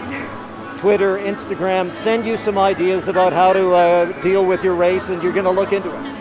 Yeah, pretty much. You know, like I have a lot of fans, especially back home in Newfoundland, Labrador. It's wonderful, it's great to have that support everywhere on social media, so I'm truly grateful. Enjoyed watching you. Great race. Thank you so much. I hope you continue enjoying all the Canadians. Say hi to Dad. Hi, Dad. Hi, Mom. Thank you. Well, of course, say hi to Dad, Leonard Ruxin in Newfoundland. Hello, Leonard. He's for sure not only a great dad, but an outstanding mentor for Katarina in her career. So great performance. Big smile on Katarina's face. She's happy, close to her personal best. It's always something to celebrate. And we will see, that actually is very positive for what we're going to see later this week in the 100-meter breaststroke SB8, as Katarina is one of the favorites to get to the podium. Alors, une belle performance pour Katarina qui se rapproche de son record personnel à seulement 16 centièmes.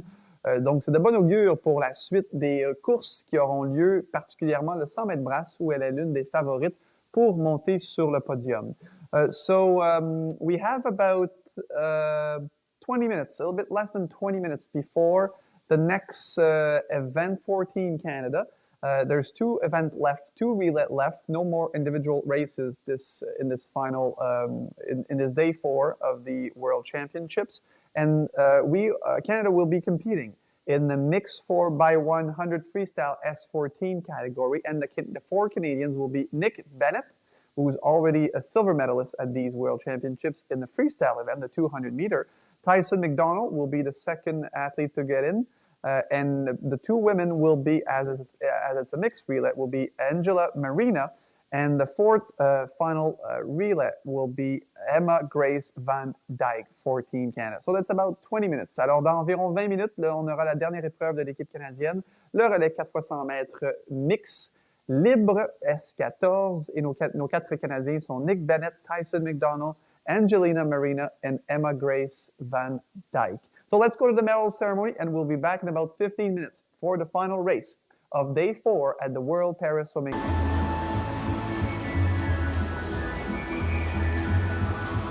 The winner of the bronze medal, representing South Africa. A vencedora da medalha de bronze em representação da África do Sul, Kat Swanipo.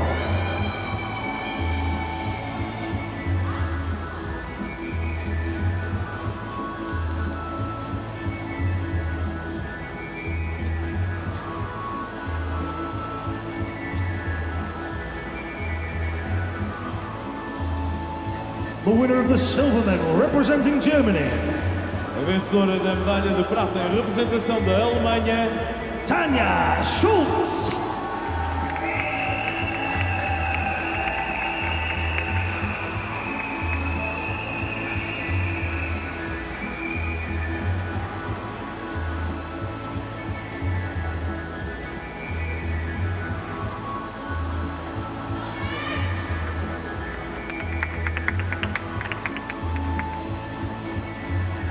The the winner of the gold medal and the world champion representing Greece.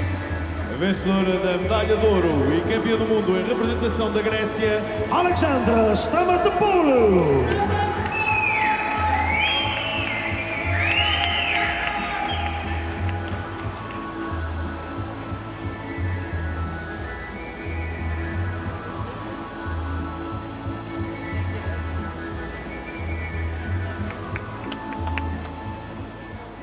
Please rise if you are able for the national anthem of Greece. Por favor, levantem-se, se possível, para o hino nacional da Grécia.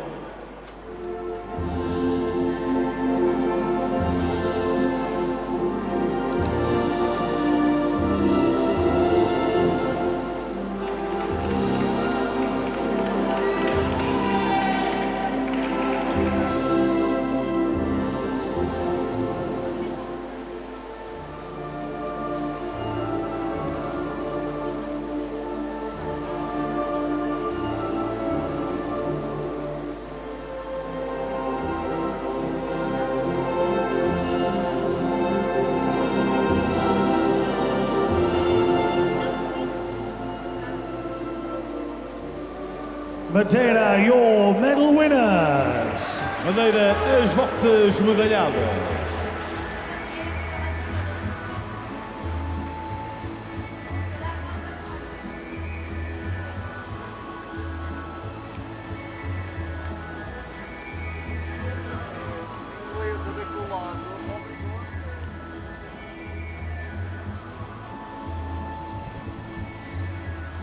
Well, the end of a beautiful day in Funchal. The sun, just the lingering remains of the sunshine today. It's been an excellent day outside.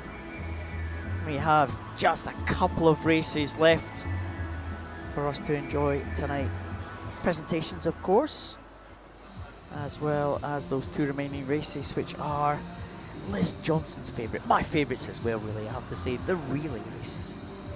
Everybody's there. We've been treated to so many good races over these first 4 days of actions, but yeah, the relay it's that unknown, I think, isn't it? Anything can happen in the relay.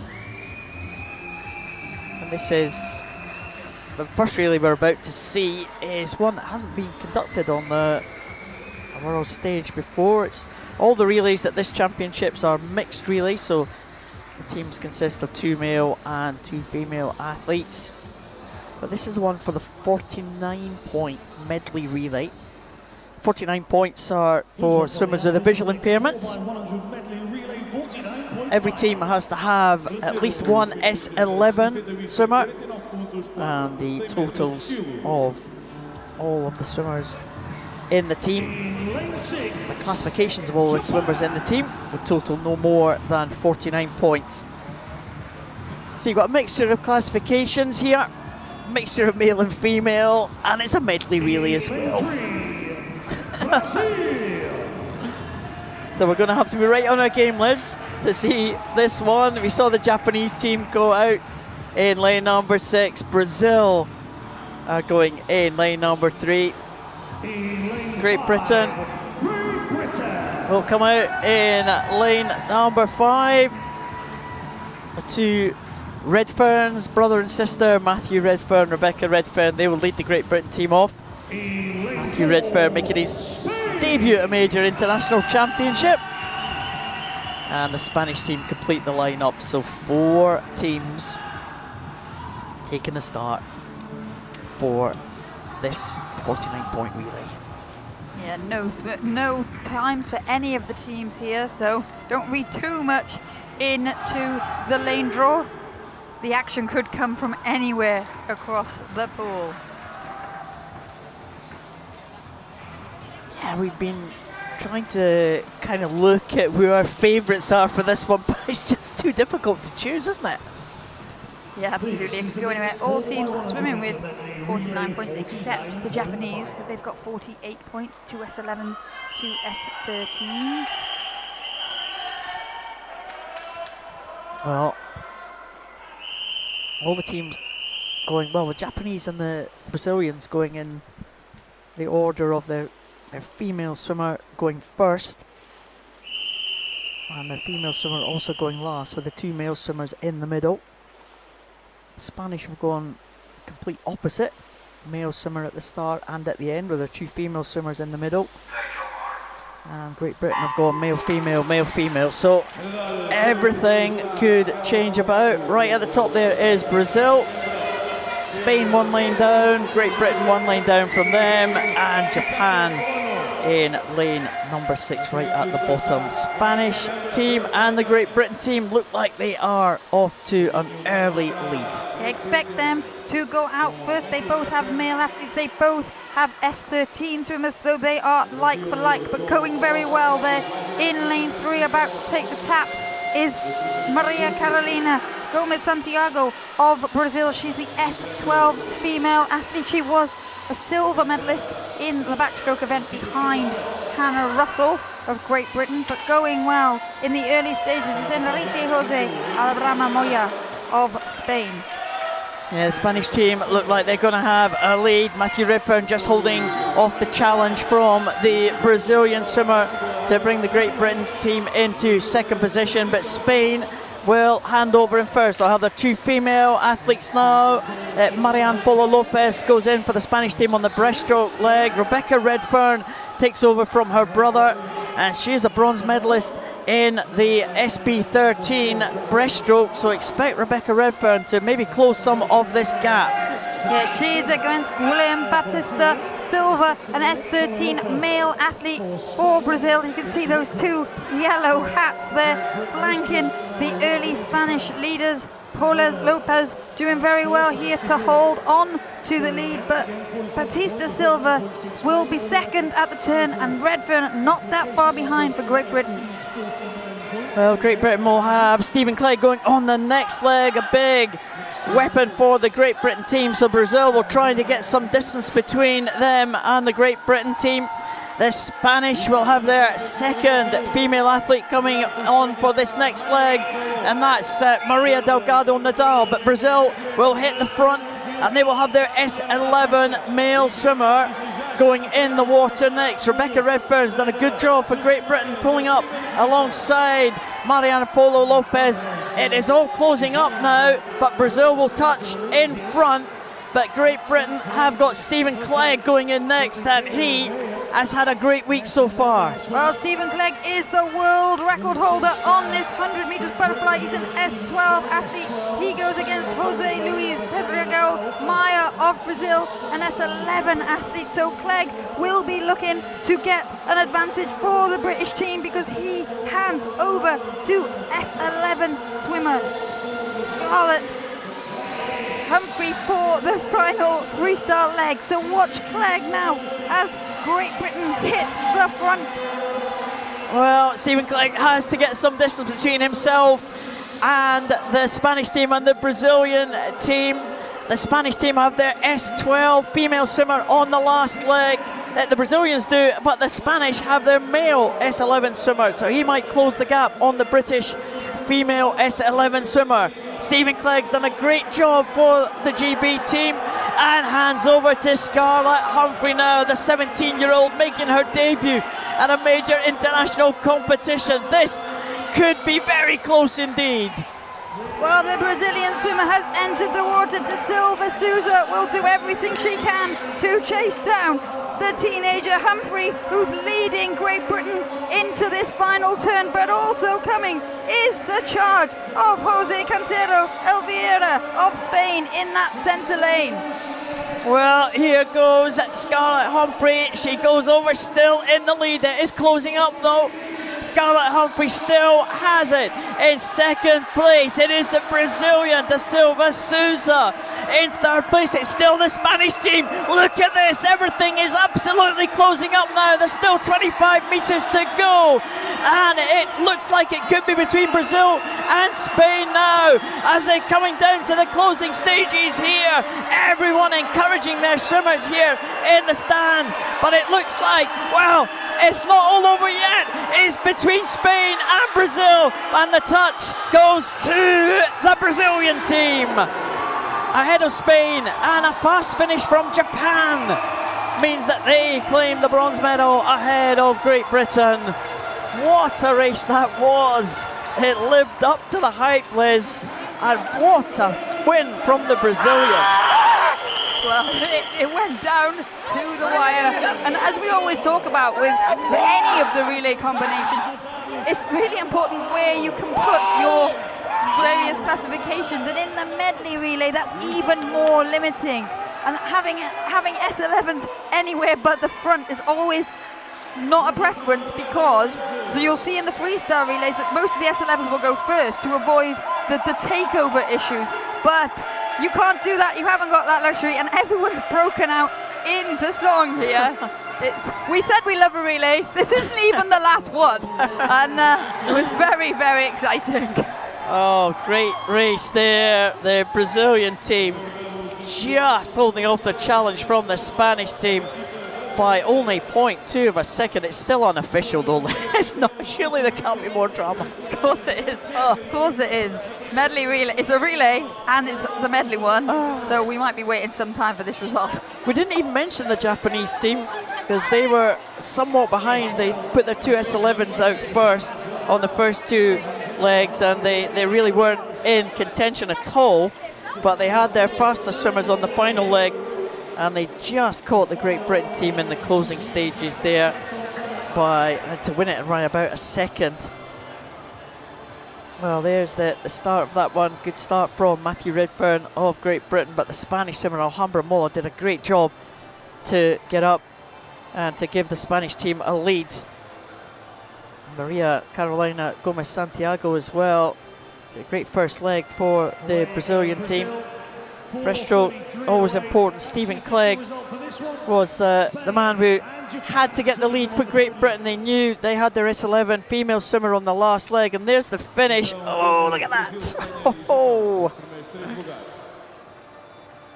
That's the Brazil and Spanish. We didn't see the Great Britain-Japan tussle there, but it was just as close. Brazil take the mixed 4x100 meters medley relay, 49 points. A fantastic contest with Spain, with Japan just taking the bronze from Great Britain.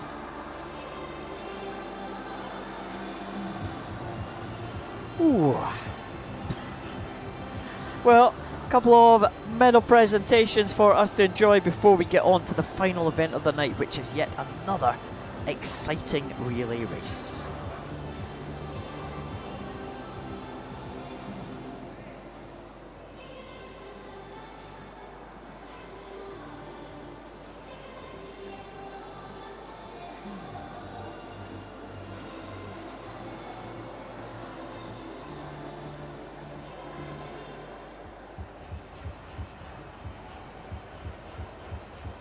The victory ceremony for the men's 200 meters freestyle S2.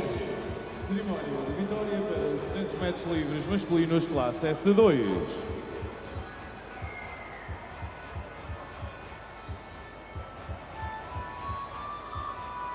The medals will be presented by board member of the Portuguese Swimming Federation. As medalhas serão entregues pelo diretor da Federação Portuguesa de Natação, Vasco Sousa. Winners of the bronze medal, representing Poland. O vencedor da medalha de bronze em representação da Polónia, Kamil Otowski.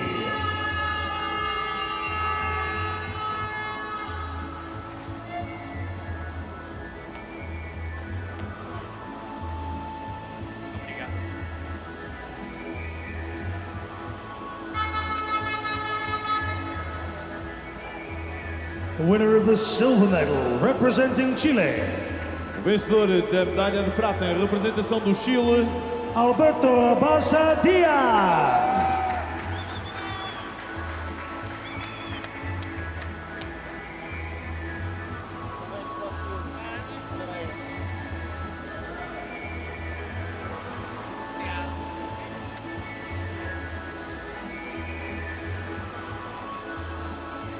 Winner of the gold medal and world champion representing Brazil.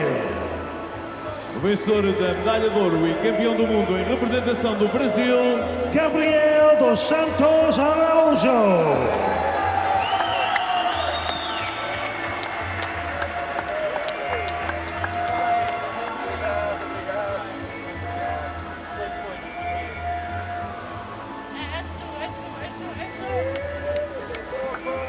Please rise if you are able for the national anthem of Brazil.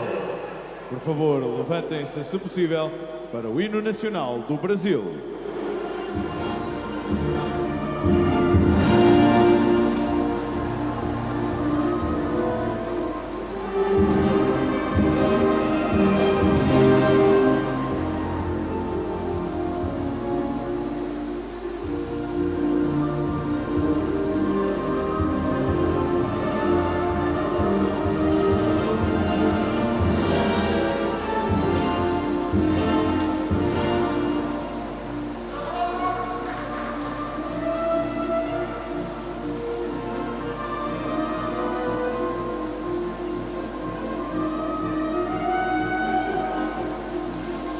Madeira, your medal winners. Madeira, os vossos medalhados.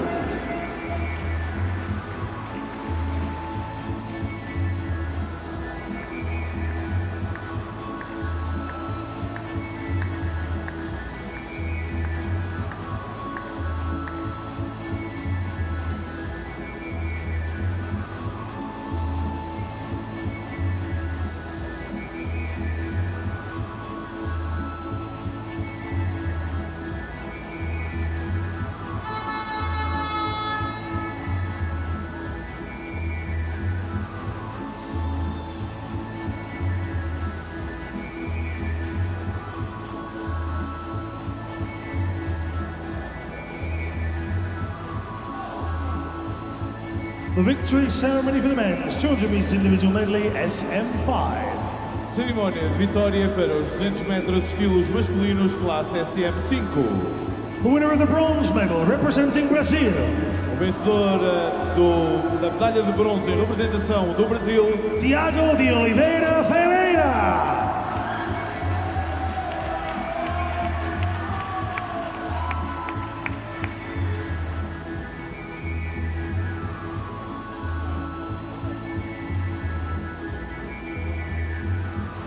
The winner of the silver medal representing Brazil. O vencedor da medalha de prata em representação do Brasil, Samuel da Silva de Oliveira.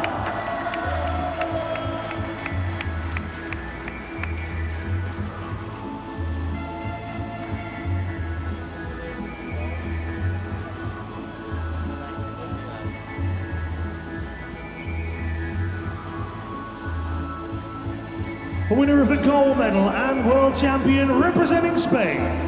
O vencedor da medalha de ouro e campeão do mundo em representação da Espanha, Anthony Ponce Beltrán.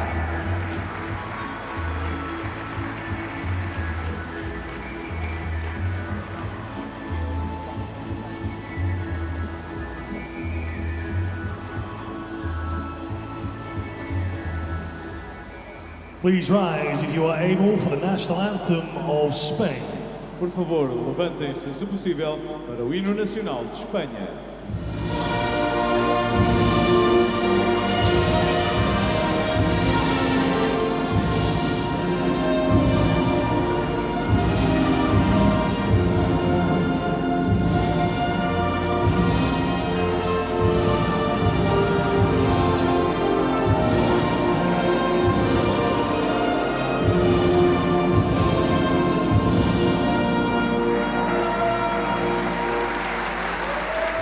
Madeira, your medal winners. Madeira, os vossos medalhados.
Please welcome the teams for the next 4x100 meter freestyle relay. Final swimming action of this day 4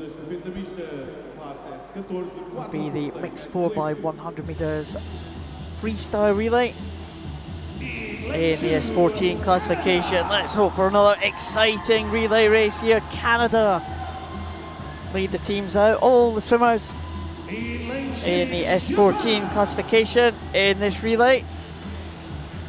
Japanese team go in lane number 6. In lane 3, Brazil. In lane number 3, the Brazilian team. They will be strong. They've been on good form this week, the Brazilian team in this S14 classification, as have the Australians. Australia going in lane 5. The favourites for this one will be the team from Great Britain. They go in the centre lane of the 5 teams in lane number 4. Great Britain team of Tom Hayner, Bethany Firth, Jessica Jane Applegate and Reece Dunn. They are the world record holders. They set that world record in the Tokyo Paralympic Games last year when they won gold. And they are also the championship record holders. They won the world title in the London Games in 2019. Great Britain go in the middle lane. They go with Tom Hamer leading them out, and Reece Dunn anchoring the team with the 2 female swimmers in the middle. And the teams have gone with different combinations. The Australians have gone with their 2 male swimmers out front, as have the Brazilians. So they, in fact, Madeira goes on the first leg for the Brazilians. But the Australians could well be in an early lead at the halfway point of this relay. Absolutely, but the British team have a very strong female portion of their quartet, but it is to be expected. Gabriel Bandeira of Brazil, who turns first, 24.27 for him. Second, it's Nicholas Bennett, the very much in-form Canadian swimmer, up there in lane 2. And it was Jack Ireland for Australia, third at the turn. But it will be Bandeira who comes in at the end of the first 100. He will hand over. And then, because it's crazy already! It's Desores Olivier for Brazil, who goes in the second, but first of the female swimmers. But she's been caught by Tyson McDonald of Canada. Canada have started with their 2 male swimmers, and Australia, as we expected, with Benjamin Hans just going into the lead now. The Australians front-loaded their team, and Bethany Firth for Great Britain has to try and play catch-up now, try not to lose as much to the Australian team as she can. Bethany Firth, very strong, the winner of the 200 freestyle. As you said, Liz, the Great Britain team, very strong, the female swimmers, but the Australian team have got a big lead here. They have front-loaded it, as have the Canadians, with Brazil will now have their second female swimmer, as will Great Britain. It's very, very close for second, third and fourth position. Australia lead with Canada and Brazil closely following. And Ruby Storm is out in front. Bethany Firth did well as the first female athlete for Great Britain, but the Australians have so far gone to the game plan. They're swimming very, very well. The Brazilians have gone for the same setup as the British team, so right now it is Deborah Borges Canero swimming for them. But at the moment, it's still Ruby Storm having the swim of her life here to hold off the challenge. Jessica Jane Applegate coming through strongly for Great Britain, but Canada still featuring up there in lane 2. Angela Marina going for them. Well, Jessica Jane Applegate doing a great job for Great Britain now, bringing them back into second position. And Australia will hand over in front. Madeline McTernan, though, will have the unenviable task of trying to hold off Reece Dunn in the Great Britain team. McTernan goes in with a big lead for the Australians. It is only 5 seconds, though, and Reece Dunn will be the favourite to catch this deficit up. Yeah, Reece Dunn's gone straight to his legs there, the British swimmer with the white hat. storming through lane 4. Madeline McTurnan holding on for the time being. She'll hope to be still in the lead at the turn, and it looks like she might just hold it off the challenger Dunn at that point, but watch out for Reese Dunn down this final 50. Madeline McTurnan does hold the lead. It's only 1 second now. Reese Dunn is surely going to go past the Australian woman. It looks like Brazil have moved into third position as Reese Dunn takes up the running now. Great Britain have won the Paralympic title. They have won the world title in 2019. And the quartet of Hamer, Firth, Applegate and Reese Dunn will win the world title again for Great Britain. Australia's Madeline McTurnan does a great job to hold on. The advancing Brazilians get the bronze medal just behind the Australians, but Reese Dunn did an excellent job on that closing leg there. Great Britain take the title. They retain that world title that they won in 2019. Yeah, there you can see the Australians processing the result. They worked hard. They front-loaded their team. It confused me for a second there. They're chaos, but this is why these mixed relays are so exciting, because anything can happen. Good swim there from the Australian swimmers. They did a good job. The Brazilians were good as well, but they were not as good as this quartet. The Great Britain team have been the dominant force in this relay, and they continue to be so. Well, for a number of years across the board, Great Britain's S14s have been very strong, both male and female, and when you put that all together, it does show fantastic relay. But Bandeira's first split there got a bit lost. 50.61 he led off that Brazilian quartet with. Yeah, it's a good start for Bandeira. Soares de Oliveira took up the second leg for the Brazilians. They had their female swimmers in the middle, as did the Great Britain team. And Ruby Storm did an excellent third leg, but Jessica Jane Applegate pulled the Great Britain team through into second position there, and it was always going to be Reese Dunn who'd be the favourite down that last length, chasing Madeline McTurnan of the Australian team. There are the champions, some of the champions. Like, congratulations all round. Some of the medalists there, the Brazilian team congratulating the GB team. As they move backstage, they will prepare for their medal presentation. Result is confirmed of the mixed 4x100 metres freestyle relay S14. Great Britain. Fourth position for Team Canada in the 4x100 freestyle mixed relay S14. This is looks like it's a Canadian record. It was one of the first time that Canada raced that event internationally, so most likely a Canadian record. It's exciting race to watch. You know, the countries decide the different strategies. Our team went with the two athletes on the men's side to start, since it's a mixed relay, and the two women on the back end. So it's great because you go and you are first. You're gaining confidence. But you know, we saw the Brazilian team, we saw the Great Britain team. They had a different strategy, starting with a man, two women, and a man to finish off. So it's quite exciting to watch, and it's actually a new race, quite cool to have an insight on. So we have Tyson McDonald, one of the second relayer from the team Canada, and he's with Keith Wells on poolside for a few comments. Tyson just out of the pool, and fourth place finisher Canada, a good swim, and you in particular, that back leg of yours is really impressive. Oh, thank you. Yeah, no, it's a true honor to be here. I'm Canada's really only swimmer for this event, so it's amazing just to even be here to complete a relay that was 5 seconds faster than 2019 at the Pan Am Games, so it's really exciting to see this relay improve. And you come over as a specialist in the relay here, and does it give you the feeling that there's more to do here in the future? Oh, absolutely, yeah. Yeah, no, the career's just getting started, and I'm very proud of the season that I've had, and to be able to represent Canada, to have that honor from Swimming Canada, from our staff and our coaches. It's truly incredible. Ben was talking about, you know, the different approaches that countries use in a relay like this and how you load it. Yeah. You guys were on the cusp there in the early going, but it's one of those things you just never know how it's going to end up. Yeah, exactly. That's right. Like this relay is relatively new, so just trying to sort out the strategy of that. So that's something we'll look at with our relay coach as well as our personal coaches, and just look to improve. Like we had so much fun being able to do that, and that's the most important part of. Great performance by you and the team, a 4th place finish. Well done at the World Championship. Thank you very much. Appreciate it.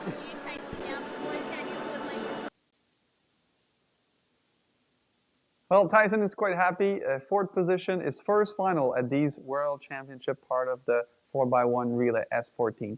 Alors, c'est la fin de cette 4e journée de compétition aux championnats du monde de paranatation qui ont lieu sur l'île de Madère au Portugal. Il reste 3 jours de compétition et jusqu'à présent, le Canada a remporté 10 médailles, donc 4 en or et donc une de plus en or qui a eu lieu dans les dernières heures par Nicolas Guy Turbide aux 100 mètres d'eau dans la catégorie S13 et Daniel Doris qui a remporté une médaille d'argent, la 10e pour l'équipe canadienne aux 100 mètres d'eau également dans la catégorie S7 chez les dames.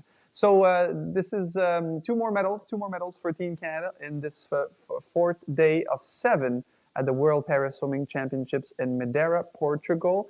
Nicolas Guy Turbide won Canada's 4th gold medal at these Worlds in the 100-meter backstroke, his first ever gold medal at the World Championships or the Paralympics. He was quite happy. We encourage you to watch the highlights on the Canadian Paralympic Committee's different social platforms and also on CBC Sport and Radio-Canada Sport. And the 10th medal came from Daniel Doris in the 100-meter backstroke S7 with a silver medal.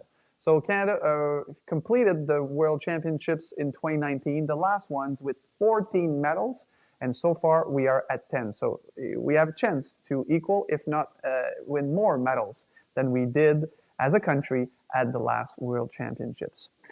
Tomorrow we have another exciting day. It will be day 5 of 7, and we have 15 individual events in the qualification, which will happen in the morning. We will be back at noon Eastern Time and 9 a.m. Pacific. 15 Canadians will be in action, and there's also another mixed 4x1 medley, 34 points relay. Alors, c'est terminé pour la 4e journée de ces championnats du monde. Il y a 3 journées additionnelles qui se poursuivront dès demain à midi, heure de l'Est, 9h, heure du Pacifique. On aura 15 Canadiens en action et dans les épreuves individuelles et un relais mix 4 fois 100 mètres, 4 nages, 34 points. So thank you for watching, Canada. We wish you a great rest of your day. Enjoy the beautiful weather. And we will see you again